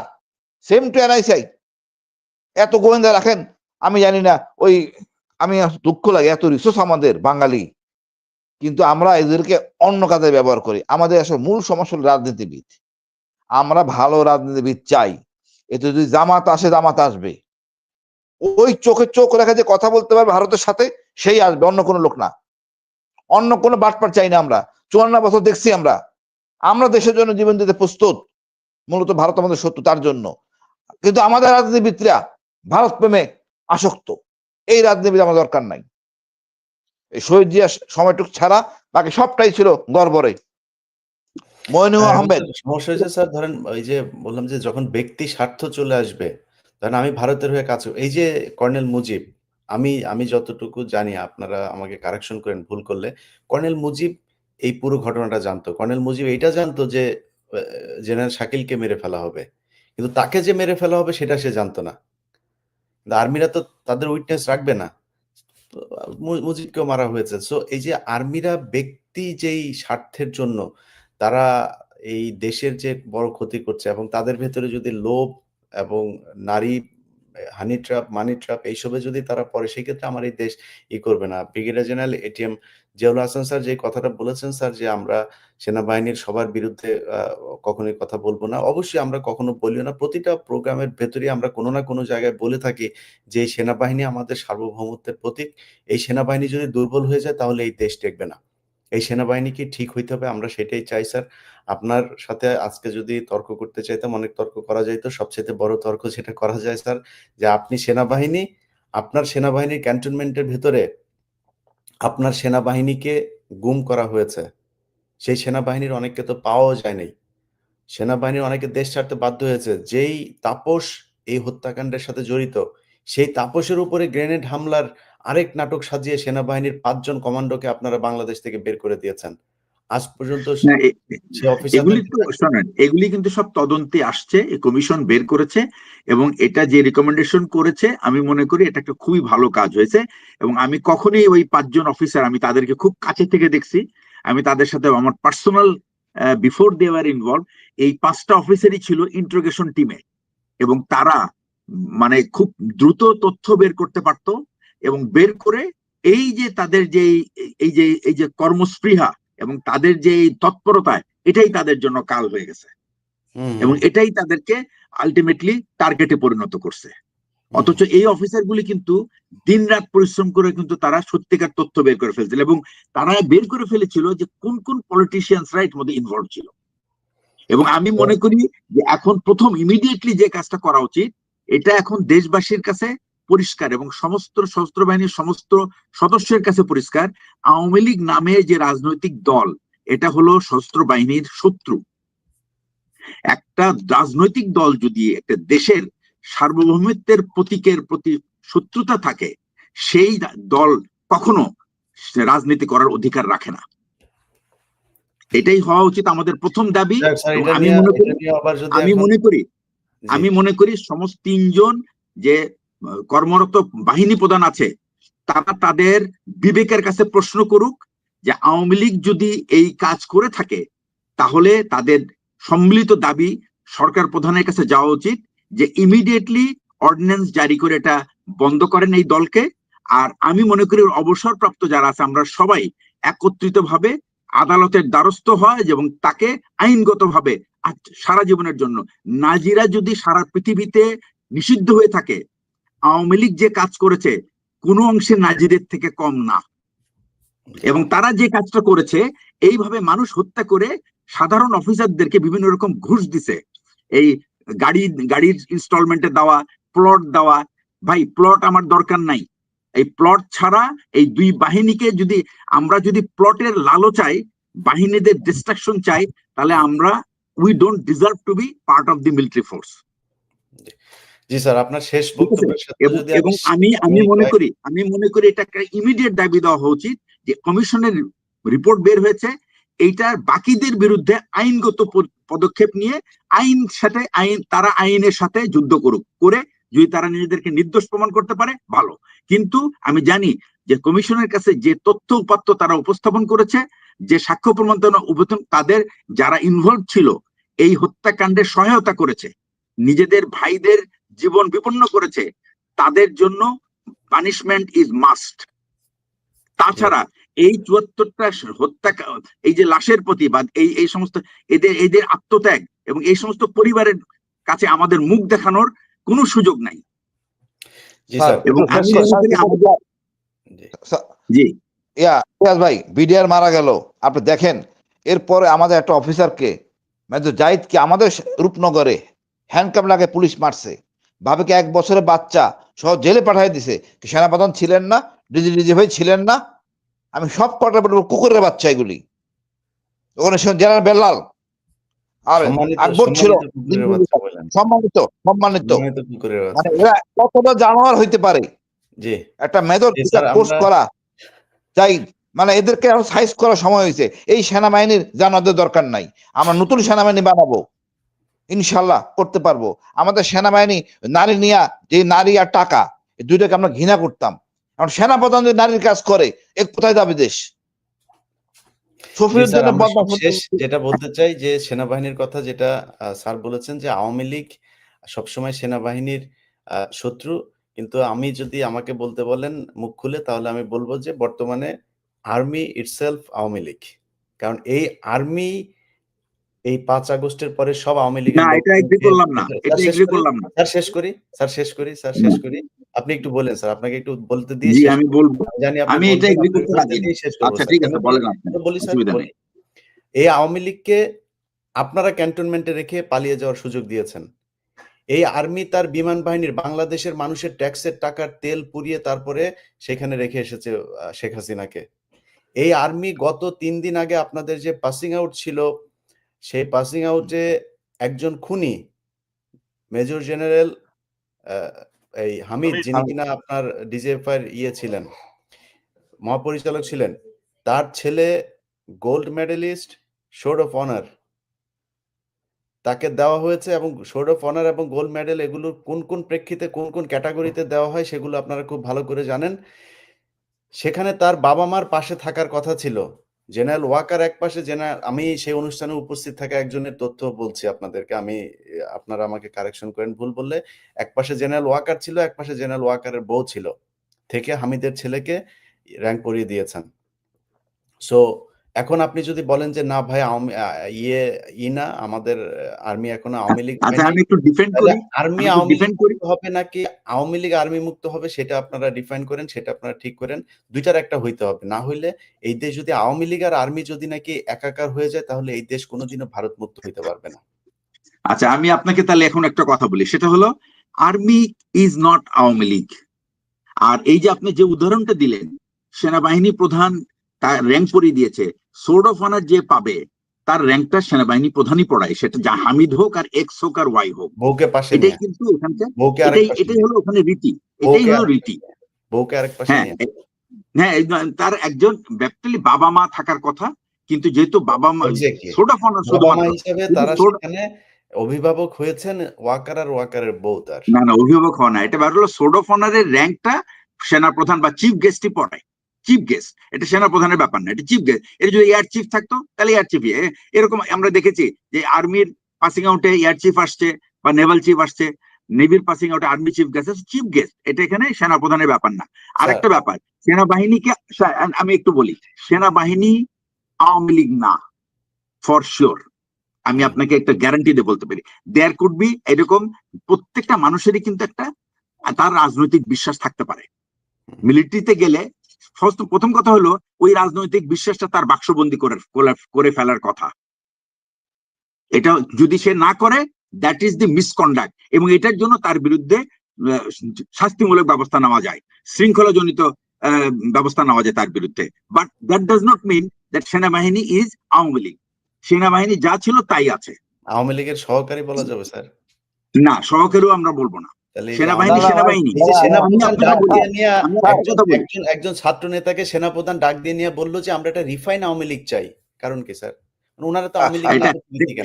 এটা তার ইন্ডিভিজুয়াল অ্যাপ্রোচ থাকতে পারে, ইন্ডিভিজুয়াল এটা তার ইন্ডিভিজুয়াল অ্যাপ্রোচ থাকতে পারে, একজন বাট সেনা এটা চিফ বলতে পারেন এটা তার ইন্ডিভিজুয়াল অ্যাপ্রোচ। সে কি তাকে তার না, বাড়িতে এটা আত্মীয় হিসেবে দাওয়াত দিয়েছিলেন? তার শোনেন, আমি একটা কথা বলি। কার্যালয়ে বসে কথা হয়েছে তার সাথে। আচ্ছা, একটা বিল আমি আপনাকে বলি, এটা কি আমি কি দেখেছি? প্রথম প্রশ্ন, আমি দেখি নাই। আমি কি শুনেছি? হ্যাঁ, অন্য আরেকজনের কাছ থেকে শুনেছি। আমি এই কথার উপর ভিত্তি করে সেনা প্রধানের মতো একটা ব্যক্তিকে আমি এভাবে স্যার, তাকে আমি স্যার, দোষারোপ স্যার, করবো না। স্যার, স্যার, বুকে পাথর চাপার দেওয়ার কথা তো আমরা সরাসরি তার মুখ থেকে শুনেছি। বিডিআর এর কথায় ভাই, ফুল স্টপ দেওয়ার কথা তার মুখ থেকে সরাসরি আমরা শুনেছি। এই হ্যাঁ, ব্যক্তি সেটা সেই শুনেছি। ব্যক্তি আমি ছিলাম, আমি ছিলাম, আমি ছিলাম। যেই জেনারেল সেনাপ্রধান থাকা অবস্থায় এখানে এই যে আয়নাঘর থেকে যে বের হলো, আয়নাঘর থেকে বের হলো তো ৫ তারিখের পরে। ৫ তারিখের সময় কি সে সেনাপ্রধান ছিল না? আচ্ছা, আমি আপনাকে তাহলে বলি একটা কথা। মানুষ কাদেরকে মাত্রই স্যার কাদেরকে আটকানো হইতো? এই হাসিনুর, কর্নেল স্যার, হাসিনুরকে মানুষ কেন না আটকানো বলে হয়েছে? হবে না তো স্যার। কর্নেল হাসিনুর একমাত্র সেনাপ্রধান ভারত বলছে, বিরোধী, এই কারণে কর্নেল হাসিনুরের প্রতি এত ক্ষোভ। তার মানে ভারতের হয়ে কাজ করেছে তো ওই সময়ের কমান্ড। তাহলে স্যার আপনি ভারতের সেনাপ্রধান অপরাধ যাচ্ছেন না জিনিস স্যার। এটা তো স্যার স্যার, জানেন। আমার বলেন, আমি আর্মি স্যার জিজ্ঞেস করছি, আপনি যে এই মেসে এমএসবি তো ব্রিগেড কমান্ডার ছিলেন, 46 ব্রিগেড কমান্ডার, কোন জেনারেল আছে বাংলাদেশ আর্মির যে আয়নাগর যে ডিজে হইতেছে জানেন না? কোন জেনারেল? এমন কোন জেনারেল জানতেন না? এনারা কোথায় ছিলেন? তা আওয়ামী লীগ বলবে না কেন জেনারেলদের? উনি সব না ভাই, কর্নেল, ফুল কর্নেল পর্যন্ত আমাদের ভাই আমাদের ইগো আছে। এরা কিন্তু দেশপ্রেমিক। উপরে যারা হালুয়া রুটি খাইছে এরাই হলো গিয়ে সমস্যা। যাই এর হোক স্যার, মধ্যে ওই লোকগুলো বলবেন না, আরেকদিন অনেক আমি কিন্তু আমি জানি না হাসিন বা বীর নাসিরের সাথে কতটুকু যোগাযোগ আছে সার্ভিং অফিসারদের সাথে। আমি কিন্তু একটা দীর্ঘদিন সময় এই সমস্ত অফিসারকে গড়ে তোলার ব্যাপারে আমার একটা ভূমিকা ছিল। আমি তাদেরকে স্যার, এই গড়ে তোলা, এখন স্যার গড়ে তোলেন, প্রতিবাদ না, করা একটা দায়িত্ব, দায়িত্ব। প্রতিবাদ না করলে তো দোষ। না, আমি বলি তোমাকে, প্রত্যেকটা আমি অফিসার, শেষ হলে আমি বলবো ইলিয়াস ভাই। আমি শেষ করি কথাটা। আমি এইসব অফিসারদেরকে একেবারে সেই মানে ছোট কাল থেকে আমি দেখছি এই র্যাঙ্ক পর্যন্ত পৌঁছাইতে, এবং আমি আপনাদেরকে নিশ্চিত করে বলতে পারি যে এই সমস্ত অফিসার ইজ নেভার ওই আওয়ামী প্রেমী না ও বিএনপি প্রেমী না, তারা বাংলাদেশ প্রেমী এবং তাদের বাহিনী প্রেমী। কিন্তু তাহলে কিন্তু স্যার এখানে কি করছে, যেগুলি আওয়ামী প্রেমী এবং ভারত প্রেমী তাদেরকে বের করে দেন স্যার। তাদের বের করার তারা চলে ব্যবস্থা গেছে করেন। অলরেডি, তারা পালায় গেছে। সব ওই পালাই যেগুলি ভারত প্রেমী ছিল না, সব পালাই তারা গেছে স্যার। পালায় গেছে, ওই যে দুদিন আগে চাকরি থেকে পালায় গেছে। সেলিম আজাদ কোথায় এখন? সেলিম আজাদের ব্যাপারটা ওই যে আমি তো বলতেছি না যে এখানে সবাইকে আমরা আর্মি সব ব্রিগেডিয়ারকে আমরা বা সব জেনারেলকে আমরা দোষারোপ করতে পারবো না, স্যার এটা উচিত না। আপনি কি স্যার এটা সাপোর্ট করেন যে সেনাবাহিনীর এই খুনিরা এই যে এই সাব জেলের নামে এখানে ভিআইপি রুমে থাকবে, এটা সাপোর্ট করেন স্যার? না, আমি এই ব্যাপারটা আইনের দৃষ্টিকোণ থেকে আমি সাপোর্ট করি না, তাহলে কিন্তু তাদেরকে কে রেখেছে স্যার? আচ্ছা এখন আর্মি চাকরি তো রাখতে বাধ্য হয়েছে, তাই না? এখন কে রেখেছে, এই যে আমি আপনাকে একটা কথা বলি, এই যে আলাদা স্ট্যাটাস দেওয়াতে এটা আমি মনে করি সেনা প্রধানে নিজে ক্ষতিগ্রস্ত হয়েছেন, বাহিনীর বদনাম হয়েছে, দেশের মানুষের কাছে আমাদেরকে একটা অন্য জাত হিসেবে প্রমাণিত করেছে, আমরা আর এই দেশের মানুষের অংশ না। আপনাকে দায়িত্ব নিয়ে স্যার একটা কথা বলি। এটা আজকে খুবই আপনি যে অন্যায় হয়েছে, তাজুল আমি ইসলামকে আপনাকে বলি, দেখছেন না? এই যে আমি হাসিনুর আপনাকে সারাদিন বলি, ঘুম নিয়ে কাজ করে স্যার। শোনেন, একটা আমি তথ্য আপনাকে দিই স্যার, বলি। একটা তথ্য দিই, আপনার বলতে সুবিধা হবে স্যার। এই যে তাজুল ইসলাম আছে না, আন্তর্জাতিক অপরাধ ট্রাইব্যুনালের চিফ আমি প্রসিকিউটর, জানি ভাই, জানি এই ঘটনা জানি তো, এই ব্যক্তিকে সেনাপ্রধান ডেকে নিয়ে গিয়েছিলেন। আমি জানি তো, হ্যাঁ। আমি জানি তো সবই। আপনি তাহলে আমি যে সেনাপ্রধান জানি যদি না তা তাজুল না। হয়, তাহলে স্যার আপনি কেমনে সেনাপ্রধান আপনার আওয়ামী মুক্ত হইলো, ভারত মুক্ত হইলো না স্যার? না, আমি তো আপনি কিন্তু পুরো সেনাবাহিনীকে বলছেন আওয়ামী না স্যার, আওয়ামী। আমি কোনোদিনও That's বলি not নাই স্যার। correct. আমি কোনোদিনও সেনাবাহিনীর সবাই এটা স্যার আপনারাই তো সেনাবাহিনীর অফিসার স্যার। আমার হ্যাঁ, সবচাইতে তো মানে কাজে কাছের এটা মানুষ বলবেন না, এটা ব্রিগেডিয়ার বলবেন না। আমি হাসান আপনাকে রাজার, আমার এখনো বলি, সবচেয়ে কাছের মানুষ হচ্ছে হাসিনুর রহমান শোনেন, স্যার, বলেন। আমি এখনো বলি যে every individual makes mistake either intentionally or by mistake. সেনাবাহিনী প্রধানের যে অবস্থান, সেখান থেকে এই সমস্ত ছোটখাটো ভুল একসেপ্টেড না, সোজা কথা। সে এমন কোনো কিছু করতে পারে না যেটা নাকি এই দেশের মানুষের আকাঙ্ক্ষার বিপরীতে, দেশের মানুষের আকাঙ্ক্ষার বিপরীতে। জি দেশের স্যার। মানুষের আকাঙ্ক্ষা কি, আমি আবার বলি, দেশের মানুষের আকাঙ্ক্ষা কি? দেশের মানুষের আকাঙ্ক্ষা হলো শেখ হাসিনাকে তারা ঝাঁটাই বিদায় করছে, সুতরাং যা কিছু তার করতে হবে সবকিছু হইতে হবে আওয়ামী বিরোধী এবং দেশপন্থী। জি, জি স্যার, আওয়ামী আপনি বিরোধী মানে আপনি আপনি দেশপন্থী। থাকবেন স্যার আমাদের সাথে, বিভিন্ন আলোচনায় থাকলে আলোচনাটা জমবে। হ্যাঁ, এবং তো এবং আমি আপনি আপনাকে বলি, আমি কিন্তু আপনার ভাবে সাথে আমি তাকে ব্ল্যাঙ্কেট দিয়ে আমি তাকে দোষীও করব না, আবার আমি তাকে ফ্রি চেকও দিব না। সে যখন দোষ করছে, এই যে ফুল স্টপ বলছে বিডিআরে, এটা সে সেনাবাহিনী প্রধান হিসাবে সে সবকিছু জানে, তারপরে এটা বলা তার একটা বিরাট ভুল ছিল, বিরাট ভুল। এবং স্যার সেটা সেটি বলতে পারেন, ওখানে যে সমস্ত অফিসাররা ছিল তাদের অনেকেই ছিল খুব ব্যথিত। তাদের তারা তারা এই বিডিআর এর হত্যাকাণ্ডকে কোনোভাবে কেউ মেনে নেয় না। হুম, তাদের তাদের সামনে সেই কথাটা বলা মোটেই উচিত হয় নাই সেনাবাহিনীর জি স্যার। অবস্থান থেকে, প্রধানের জি অবস্থান স্যার, থেকে। আপনি বলছেন স্যার, আপনার মুখের কথাগুলো যদি অন্তত সেনাবাহিনী শোনেন, সেটাতে আমরা আমাদের এই দেশটা আমার মনে হয় কিন্তু একসাথে আমরা কিন্তু সেনাবাহিনী প্রধানকে কিন্তু অপমানিত হইতে দেখতে চাই না। জি। উনি শেষ করি যদি স্যার। ভুল করে, ব্রিগেডিয়ার হাসান নাসের এটা কিছু একটা যুক্ত করতে চাচ্ছিলেন স্যার, মাসুল উনি নিজেই জানে এটার মাসুলটা কি। ব্রিগেডিয়ার হাসান নাসের স্যার, আপনি শেষ করে দেন। জিয়া থামলে পরে আমি কথা বলবো। জি, জি, থামছে স্যার, জি বলেন। আমার বিষয় হচ্ছে যে একটা পর্যায়ে আছে যেটাকে ভুল বলা যাবে না। জি, আপনি সাধারণ মানুষ ভুল করতে পারে, কিন্তু একটা কমান্ড যখন ডিসিশন নাই তখন বেসড অন এ সিস্টেম, সেটা যে দিকে যাবে সেটাকে আর ভুল বলা যাবে না। এটা ডেলিবারেট অফেন্স বলতে হবে, যে সেটা যদি ভুল হয় অন্যায় বলতে হবে, এবং এই অন্যায় বলার সাহসটাই হচ্ছে সততা। আমি সেনাপ্রধান বলে আমি তাকে বলবো না অন্যায় করছে, ভুল করছে, তাকে ভুল বোঝানো হয়েছে, উনি খুব ভালো মানুষ। একটার পর একটা তো ভুল হচ্ছে, দেশ ক্ষতিগ্রস্ত হচ্ছে, সশস্ত্র বাহিনী ক্ষতিগ্রস্ত হচ্ছে, এটা করতে দেওয়া যাবে না। ইলিয়াস ভাই যেটা বলতেছে, আমরাও একই কথা, আমি হাসিন দীর্ঘদিন তো আমরা একসাথে ছিলাম, একই কথা বলেছি যে আর্মিতে যারা করাপ্টেড তাদের বিচার করা হোক, গুম খুনের সাথে যারা ইনভলভ তাদের বিচার করা হোক। আর আর্মির থেকে যে ন্যারেটিভটা ছাড়া হয়, আমরা সেনাবাহিনীকে বদনাম করতেছি, সেনাবাহিনীর বিরুদ্ধে কথা বলতেছি, সেনাবাহিনীকে অপমান করতেছি, উই নেভার ডিড ইট। আপনিও যেরকম অপরাধী যারা তাদের নিয়ে কথা বলেন, আমরাও সেই একই কথা বলি যে এদের বিচার করা হোক। বিষয়টা হচ্ছে যে আর্মির কমান্ড এলিমেন্ট যে সিদ্ধান্ত নিচ্ছে, যে ওরিয়েন্টেশনে থাকে, সেটাই তো পরিচিতি। আমার সৈনিকের তারা মানে আওয়ামী লীগ না, তারা জাতীয়তাবাদী, তারা সৎ, এটা কিছু আসে যাচ্ছে না। কমান্ড ডিসিশন যেটা নিচ্ছে সেটা সবকিছুই সেটার পরিপন্থী বা সেটার বিপরীত। এটাই হয়ে গেছে আমাদের প্রবলেম। এবং সেটা যদি স্বৈরাচার সরকারের পক্ষে হয়ে থাকে, তাহলে কেউ যদি বলে যে সেনাবাহিনী স্বৈরাচারী, তাহলে তো ভুল না। সেনাবাহিনী আওয়ামী লীগ, তাহলে তো ভুল হবে না। কারণ আমরা যেটা কমান্ড এলিমেন্টের সিদ্ধান্ত যেটা দেখতেছি, অপরাধীদেরকে প্রোটেকশন দেওয়া হচ্ছে। আমরা এই যে আমার কথা আমি বলতে চাই না, আপনি যেহেতু বলছেন পিএনজি, আজ পর্যন্ত পিএনজি সেনাবাহিনী সেনানিবাস থেকে বহিষ্কার করা বা অবাঞ্ছিত হবে কারা? যারা দেশের বিরুদ্ধে কাজ করে, সশস্ত্র বাহিনীর বিরুদ্ধে কাজ করছে। এখন আইসিটি কোর্টে যাদের মামলা হয়েছে, তারাও তো সেনাবাহিনী থেকে, ক্যান্টনমেন্ট থেকে বহিষ্কৃত হওয়ার কথা। গত গুম খুনের অপরাধী যারা, তারা না ক্যান্টনমেন্ট থেকে বহিষ্কৃত হবে? তারা থেকে বহিষ্কৃত হয় নাই, তাদের ক্যান্টনমেন্টের ভিতরে রেখে ভিআইপি সুটে রেখে এসি বাসে তাদেরকে কোর্টে আনা হচ্ছে। এই বিষয়টা হচ্ছে বিষয়। তার মানে এটা এই বাহিনী কাদের? ইলিয়াস ভাই যেটা বলতেছে, it is controlled by previous regime, সেটাই কিন্তু বলতেছে, এটা তো অপরাধ না। না স্যার, আমরা কমান্ডের কথা যদি স্যার বলি, আমরা যাদের কথা বলছি, দেখেন এই যে জেনারেল মুবিন যার হাত দিয়ে খালেদা জিয়াকে বাড়ি থেকে বের করে দেওয়া হয়েছে, এর আগ পর্যন্ত মানে আমরা তো সেনাপ্রধানদের নামও ঠিক মতো জানতাম না। তিনার কাজ করেন ক্যান্টনমেন্টে, তার কাজ ইন্টারনালি যা করার দরকার করেন, এর বাইরে আমাদের জানার দরকার নেই। অথচ তারপর থেকে এই যে আজিজ, শফি, ওয়াকার, এদের যে চরিত্র, তারা যা করছে, এটার কারণেই মানুষ সমালোচনা। এর আগে তো কোনো সেনাপ্রধানকে নিয়ে কেউ কোনো সমালোচনা করে না, বাজে কথা বলে না, কেন বলে না? এটা এগ্রি করি, আই এগ্রি দ্যাট, তারা তো লাইনে ছিল, এই কারণেই ছিল।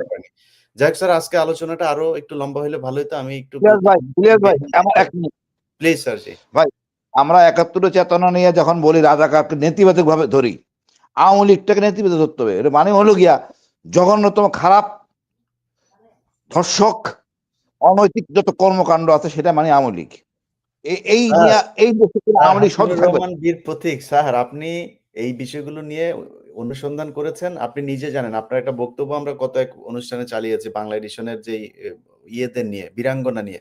আপনি সেইখানে আমরা এখন রাজাকার আর এই যুদ্ধ শহীদ নিয়ে কাজ করছি। রাজাকার তারাই করতো যারা এখন আওয়ামী লীগ করে, ওদের যারা শেষ মারা গিয়েছে তারা আওয়ামী লীগ করে। তো এই যে রাজাকার, এই দেশের যত ক্ষতিকর যা যেখানে যা আছে সবকিছু আওয়ামী লীগের। আওয়ামী লীগের। আওয়ামী লীগকে পরিষ্কার করেন, বাংলাদেশ পরিষ্কার হয়ে যাবে, সুন্দর হয়ে যাবে। সেটা সেনাবাহিনী বলেন, আওয়ামী পুলিশ লীগ বলেন, মানে ব্যবসায়ী হলো বলেন, ভাই, সব জায়গায় একই অবস্থা। ভাই আরেকটু কথা বলি। জি। আওয়ামী লীগ আপনি দেখেন ওই আমাদের খারাপ নমরুদ আর ফেরাউন ছিল খারাপ, তার বংশ তো খারাপ কিনা জানি না, কিন্তু শেখ বংশ মানে হলো গিয়া কুলাঙ্গার আওয়ামী লীগ, মানে খারাপ যত অনৈতিক জিনিস আছে সেটাই শেখ বংশ, খারাপ, ব্লাড খারাপ স্যার। জি। রক্ত খারাপ। জি, ধন্যবাদ তিনজনকে। ইনশাল্লাহ আমরা ধারাবাহিকভাবে বিডিআর এর এই ঘটনাগুলো নিয়ে করব। সবশেষ যেটা বলতে চাই, সেনাবাহিনীর যারা আমাদের এই বক্তব্য শুনেছেন, আমি আমার বিষয়টা পরিষ্কার করি। আমরা এই দেশে কখনোই সেনাবাহিনীর বিরুদ্ধে না। সেনাবাহিনীর ক্ষমতায় থাকুক, সেনাবাহিনী তাদের দায়িত্ব পালন করুক, কিন্তু সেনাবাহিনীর সেই দায়িত্বগুলো যেখানে তারা পালন করতে যাবে, আমি যদি জেলখানার কথা বলি, ব্যাপক অনিয়ম চলে, সেই জায়গাতেও কিন্তু সেই সেনাবাহিনীর একজন সর্বোচ্চ পদে কিন্তু তারাই আছেন। তাহলে আপনি ভাই, আপনি যদি করতে না পারেন চলে আসেন, টেক দেম ব্যাক। আমার তো দরকার নাই সেই জায়গায় তারে বসায় রেখে আমার করাপশন আমার ঘাড়ে নেয়া।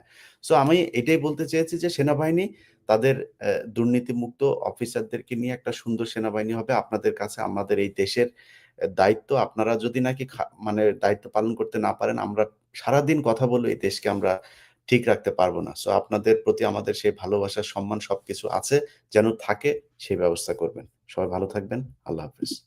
ধন্যবাদ। Thank you very much.